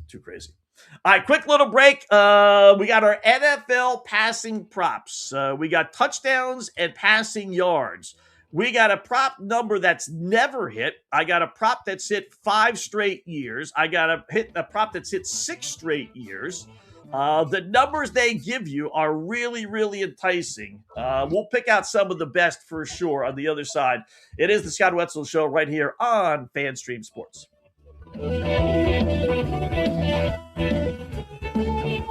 Hi, golfers. IndyCar Tim here. I want to talk to you a little bit about Golf Central Magazine. It's not just a golf magazine. It's the magazine for everything: turf, travel, philanthropy, and lifestyle. Head over to golfcentralmag.com and check out the latest issue. Some of the regular features in Golf Central Magazine: the Golf Bachelorette of the Month, the Golf Bachelor of the Month, the Golf Cart Girl of the Month, Golf History, Grip It and Sip It. So head over to golfcentralmag.com. It's free. It's the magazine for everything: turf, travel, philanthropy, and lifestyle. Golf Central Magazine at golfcentralmag.com. We'll see you there. Sports fans, it's time to gear up. Head to fanstreamsports.com and check out our brand new merchandise store. We're talking bold t-shirts, 3/4 zips, hoodies, hats, mugs, and more. Everything you need to rep your favorite shows and your favorite crew. Whether you're rolling with the JP Peterson Show in Tampa Bay, From the Rough in Dallas, the Tim May Show featuring Clay Hall, or the Jeff Thidoff Show in Ohio, or any of our FanStream Sports original programming, we've got the perfect look for game day and every day. So don't wait. fanstreamsports.com. Click merch and grab your gear now. Wear the stream, live the stream. FanStreamSports.com.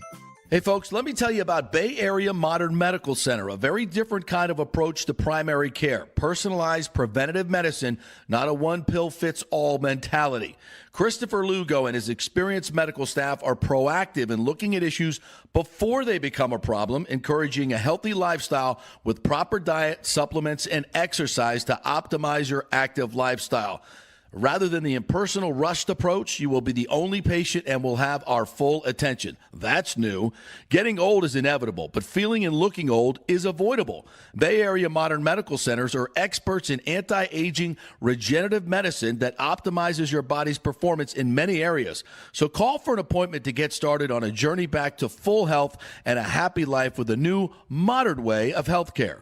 Call 844-977-3477 or go to BAMMC.com. That's 844-977-3477 or BAMMC.com. Today's show is brought to you by Tomstown, a premier craft distillery based in Kansas City, Missouri. Discover their award-winning lineup, including double oaked bourbon, botanical gin, and double grain vodka. Named the best craft vodka by the readers of USA Today. Available for online delivery in 40 states. Visit toms-town.com or their Kansas City distillery to explore more. Elevate your game with Tomstown, where history meets innovation. Please enjoy responsibly. Orion Golf Management Solutions. Orion Management Solutions has tailored its service packages just like it tailors its approach to customers. Some owners need more supervision, while others need periodic assessment of their short-term and long-term strategies and programs. Orion can be called in to develop a business plan with the existing staff, or we can assist with the daily management of a facility or event. Either way, we make sure the client is satisfied and understands the direction the facility needs to go in order to achieve the owner's goals. Orion Management Solutions can help with owner assistance service solutions, daily course management, business plan development, monthly operations, or as-needed consulting services. Whatever your need, Orion Golf Management Solutions can help. Check out oriongolf.com. Let's go! Right now, back to the show on FanStream Sports.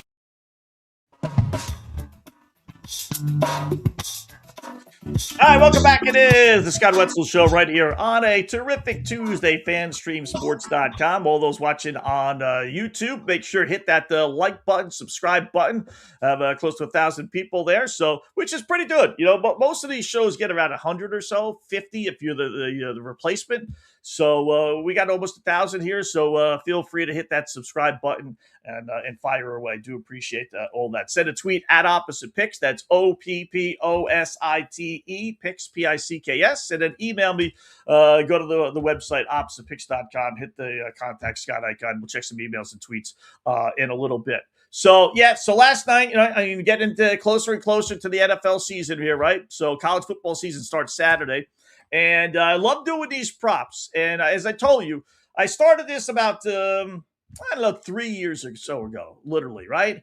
And I noticed all the numbers were way off. If a guy averaged 4,000 yards passing and 30 touchdowns, they were giving you numbers like 3,600 yards passing and 26 touchdowns. I mean, they were just like not even close. So... I played about 20, 30 of them, when you include quarterbacks and wide receivers. I didn't do the running backs, so I knew the running backs always get hurt, right? And it basically boiled down to who stayed healthy. It wasn't really that many guys that had a full season and came close to the number or just went over their number. It really was you're just betting on who stays healthy. If they stay healthy, they'll get their numbers, right? So I did a little bit fewer 2 years ago and then even less last year. But it's so enticing, as I'll tell you here in a second. The number, it's hard to take just one or two because it's just like, wow, these guys hit these numbers all the time. Case in point, right? We all think not for whatever reason, but we all think the Rams are going to be great, right? Their offense is going to be second to none. Wide receivers, running backs, Stafford. So they got Stafford's prop, and each site is maybe a little different, but 3,925. Is his passing total, 24 and a half. Everything's a half a yard. So 3,900 yards, basically. He's hit that in 11 of his 15 full seasons. His touchdowns are a little bit higher, 30 and a half.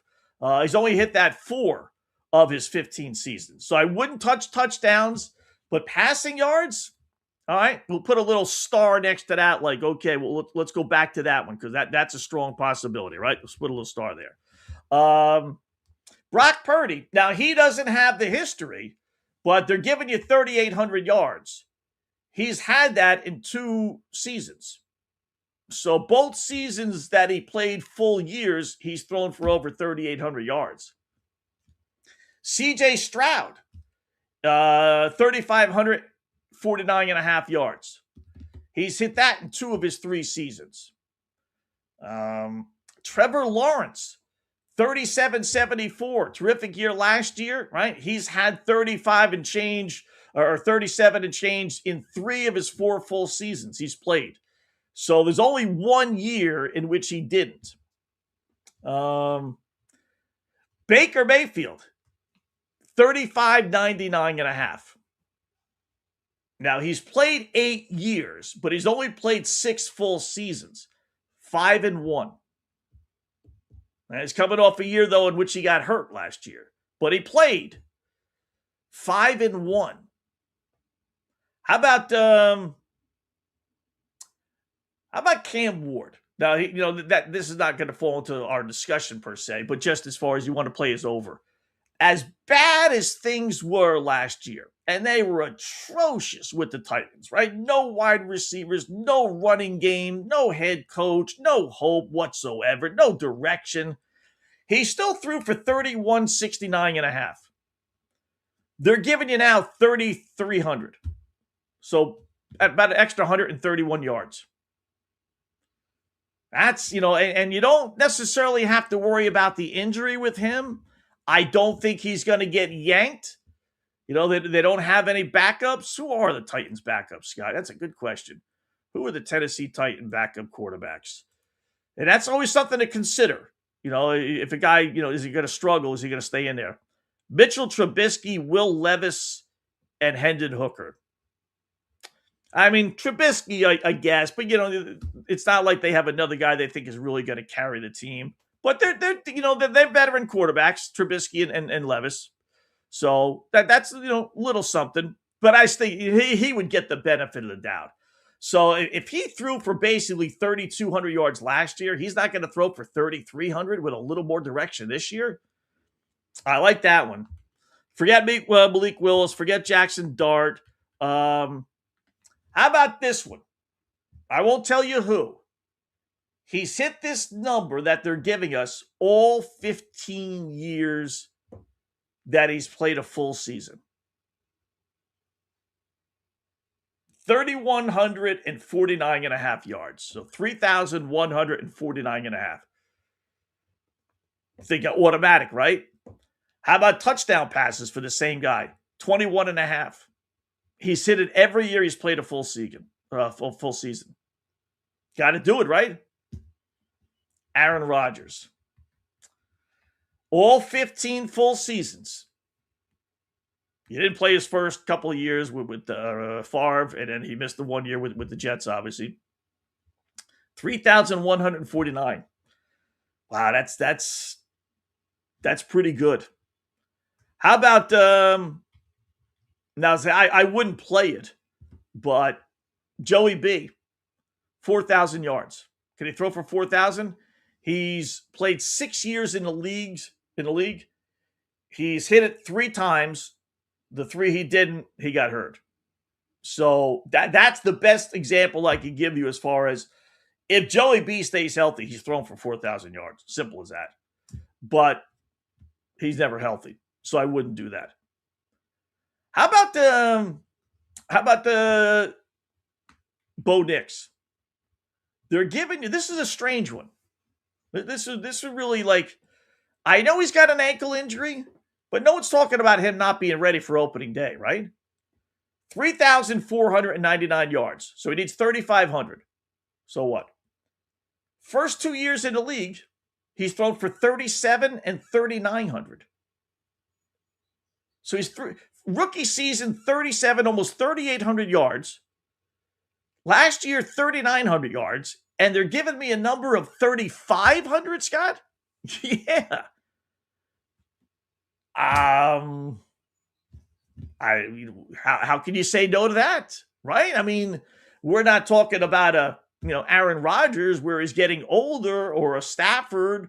I mean, you're talking about the guy that should be getting better and has gotten better and better his first 2 seasons. Even his touchdown total is 24 and a half.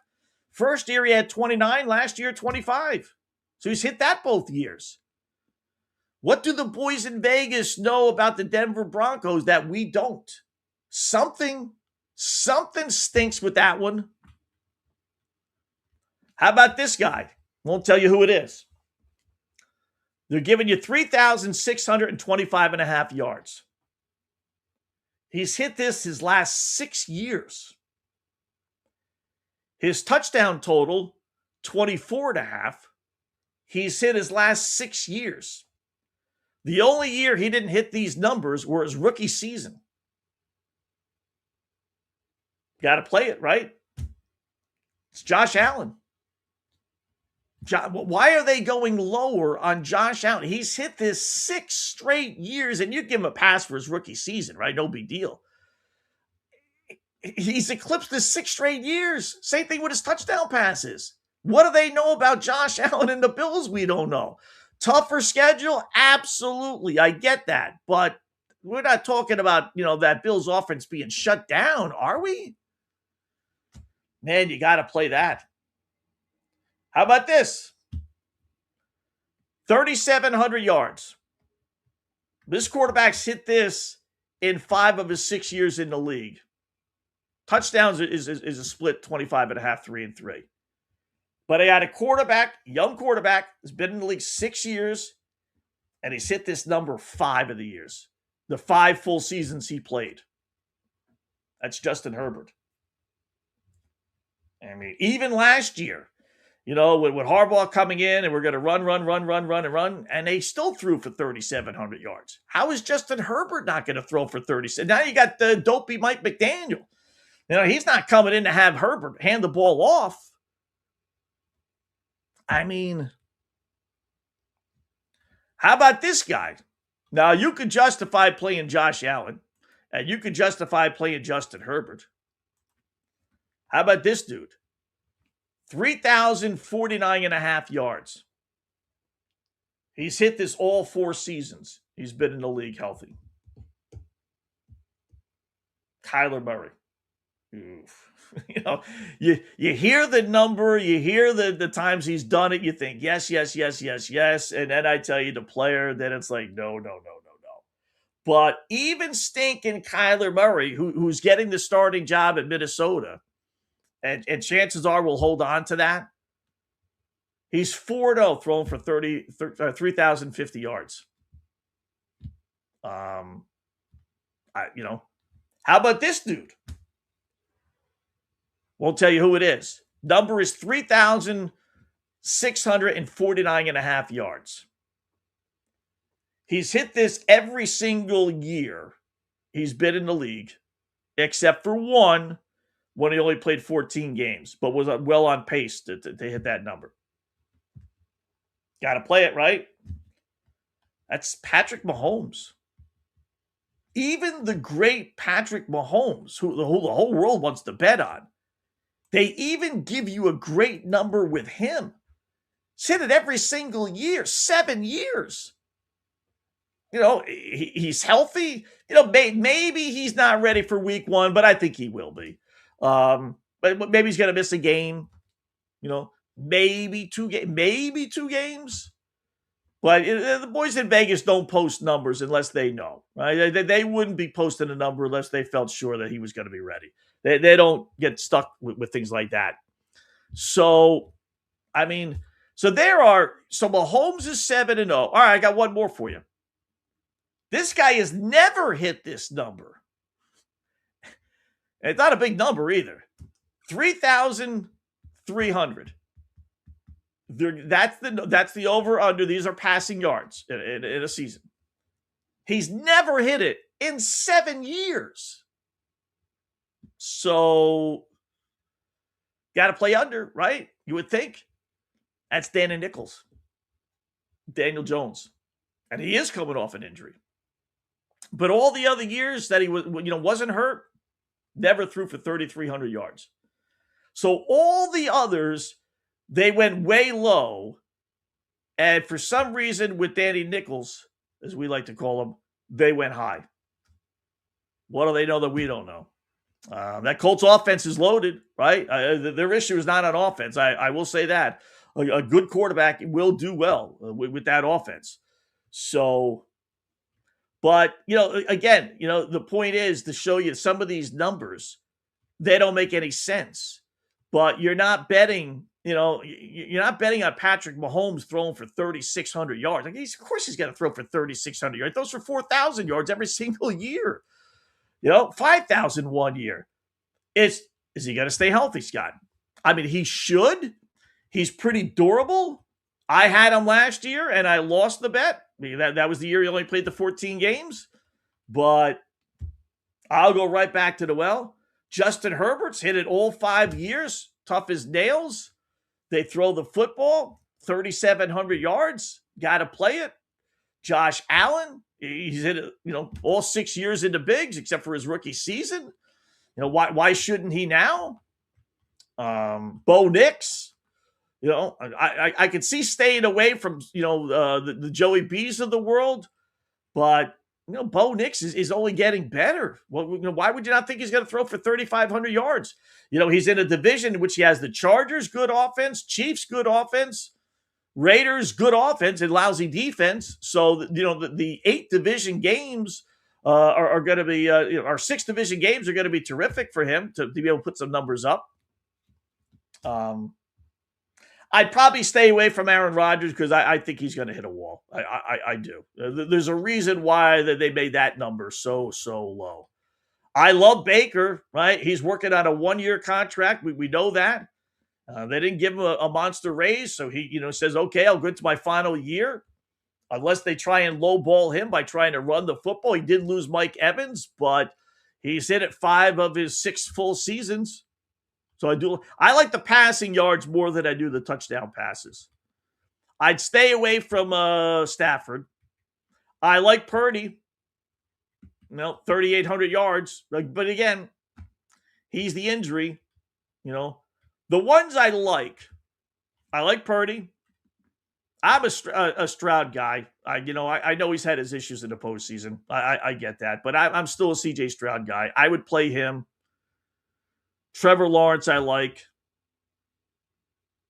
Goff's hit his numbers last 4 seasons.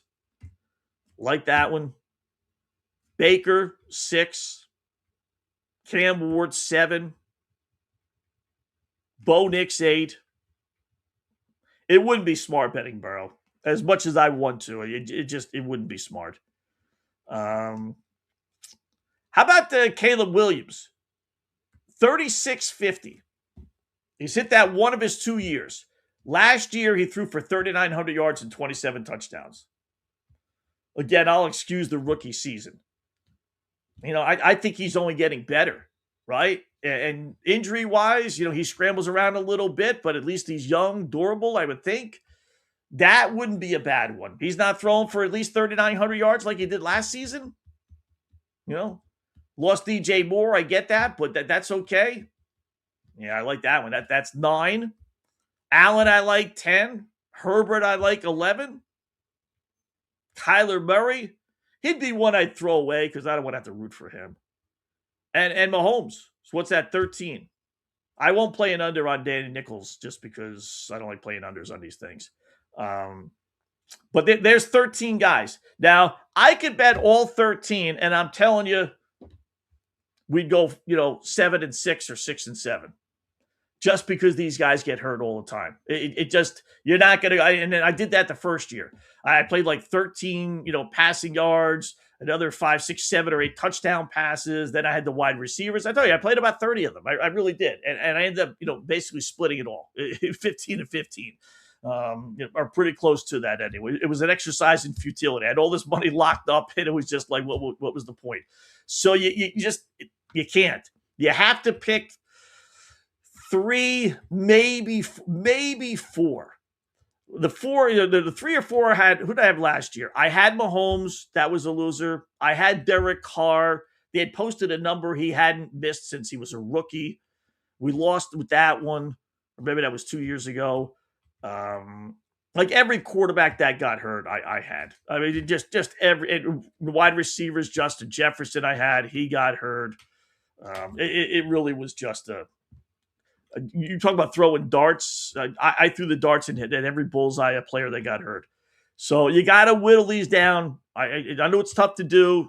A lot of it's just luck because I do like all those, but I'll probably, and we'll update this, right? But I'm definitely going to try for the younger guys. Like by the Bo Nix number, the 3,500 yards, when he's done that twice already, that just doesn't make any sense. Unless we find out he's not ready for the start of the regular season. So that one I would hold off on, but he would be one of my 4. I think Caleb Williams would be one of my 4. I think Mahomes, I'll take my chances, would be one of my 4. That's 3. And then I'd have to maybe go Allen or Herbert, or I do like Jaden Daniels, but I probably need more out of him. I probably wouldn't go Cam Ward, even though I really do think he's going to throw for 3,300 yards. He could be god-awful and still throw for 3,300 yards. But that, maybe Brock Purdy. That's the team that really, I told you, that San Francisco 49er team, if healthy, right? And it's always about health. We all know that in the NFL. But so you could say this about a lot of teams. But if healthy, you tell me an offense that's better than Brock Purdy, quarterback, Christian McCaffrey in the backfield, Mike Evans, Deebo Samuel, Christian Kirk as your wide receivers, and George Kittle as your tight end. That's Super Bowl worthy. That really is. And their over-under to wins is 10.5. Now, it all could implode. Evans is banged up a little bit. McCaffrey's an injury waiting to happen. Purdy's been dealing with injuries. Kittle is a year older. Who knows what you're getting out of Deebo with his attitude. Is he happy he's back and everything else? I don't know. But that team healthy and playing in all cylinders, is better than the LA Rams, I think, especially when you throw in their defense. So, but that's how these things are. I'll do wide receivers tomorrow. I started doing some of the wide receivers last night. There's obviously a lot more wide receivers that you have to look at. I'll just throw one at you. How about Mike Evans? We're talking about him. They have him at 824.5 yards. He's hit that every single season he's been in the bigs. 11 straight years. 11. So, how can't you play that? Now he's going to San Francisco, right? Last year he didn't. He only played 8 games, but otherwise all 11. I mean, these things are so enticing. Just almost too good to be true, right? But I tell you, it won't. So, but we'll go over those, and we'll isolate the quarterbacks as we get a little bit closer, like I said, to the NFL season. College football season starts on Saturday. You don't have great games, and we'll break it down Friday. Mark Lawrence will join us. We'll get some picks out of him. You don't have monster games. You don't, which is weird for college football. I don't know why they do this. I really doesn't make much sense. You start the season with a whimper versus a bang. But North Carolina is at least, somewhat competitive, and you got the Belichick angle. The Virginia-NC State game should be really good.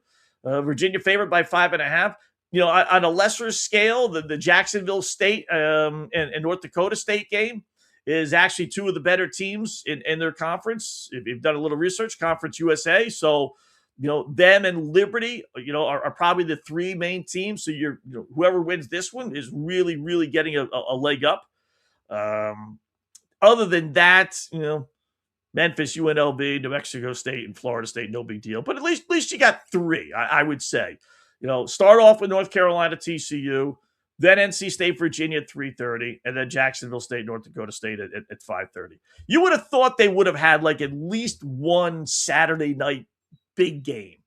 But, Florida State, New Mexico State, and Memphis, UNLV at 10 o'clock is not, Hawaii, Stanford's not going to cut it.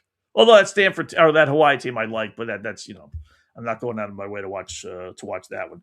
So anyway, but we got college football coming up this weekend. We'll break it all down and get some trends and everything a little bit more as we get closer to Saturday. As far as our plays today, so we went 1-2 yesterday. We lost with the Braves, who lost 4-2 to the Twinkies. Lost with the White Sox. They blew a couple of leads there, in extra innings. We did hit with Golden State. They won by 8 in the WNBA. So Atlanta and the White Sox were both dogs, so we only lost 1 unit. So went 1-2. We're now 27 up, 15 down with 1 push, and a $100 player is still up over $1,000, $1,000.50. So what are we doing tonight, Scott? We're going to grab under 7.5 Toronto, Tampa Bay. Toronto. We talked about Vlad Guerrero, right? They just don't score. They're under team. They score the second fewest runs in baseball. If I would have given you 10 guesses, who's got the second fewest runs in baseball, I still don't know if you would have come with Toronto. I wouldn't have. But when I was looking up, doing some research for some of this stuff, 116 home runs. That's the second fewest behind the Milwaukee Brewers. And then you got Tampa Bay, who does, they hit the ball well. They get the best batting average, but it's only 261. So even the best. So I don't think we're getting the 8 runs. Soriano on the hill for Toronto. So I'm expecting a 3-2, 4-1, 4-2 type of game. So let's go under 7.5 Toronto and Tampa Bay. We'll also go with, we'll go right back down to Braves. I told you, I like the bet series whenever possible. I liked Atlanta in this series. They're playing well. Minnesota's not. I know they lost last night, but I got Atlanta again tonight, minus 120. So right back on the Braves. And then same thing with the White Sox. They're monster dogs again. They're plus 156 against the Cubs. That to me is a dead even series. Battle of Chicago. Anything can happen in these rivalries. So you want to give me plus, $1.50? I'll definitely take that. So 3 plays under 7.5 Toronto, Tampa Bay, Atlanta. Minus the 120 against Minnesota, and then the White Sox plus 156 against the Chicago Cubs. So let's double check and make sure we got everything in. Anything late breaking news happening, Scott? Seagirls still planning on signing baby criminal Arnold. Anything else? No, nothing really crazy. Yep, nothing there. How about the little Twitter stuff? Anything on Twitter that we need to bring up?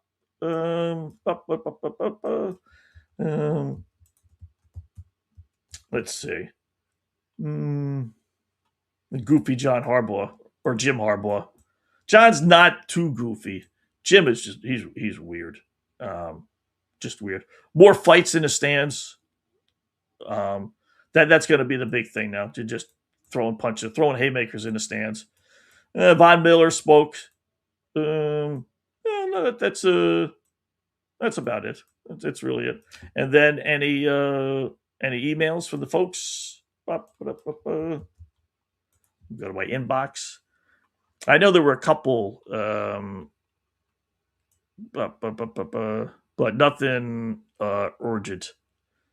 Oh, I got hit by spam. I don't know how this stuff happens, but someone sending out things, with me supposedly offering some condolences and an invitation to a life party and hit this link. If you get something from me, don't open it. It's not. I don't know what the hell it is, but yeah. Other than that, nothing. So, all right, good job by everyone. We got big day tomorrow. We'll track down Jeff Dawson, EastCoastSportsInvestors.com. Hopefully, get a chance to talk with him.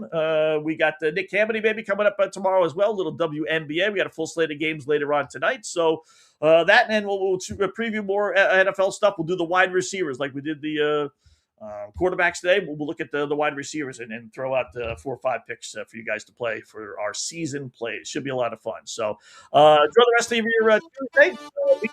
Check out the website, fanstreamsports.com. That is fanstreamsports.com for all the other Scott Wetzel shows and all the other shows that we have. Oh, we got the Lotto tonight as well. Although someone won last week, so it's only 5, 6, 7, 8 million. Who needs that? We'll wait till it gets back to 100 million. So, yeah. We'll talk to you then, folks. Enjoy the rest of your Tuesday.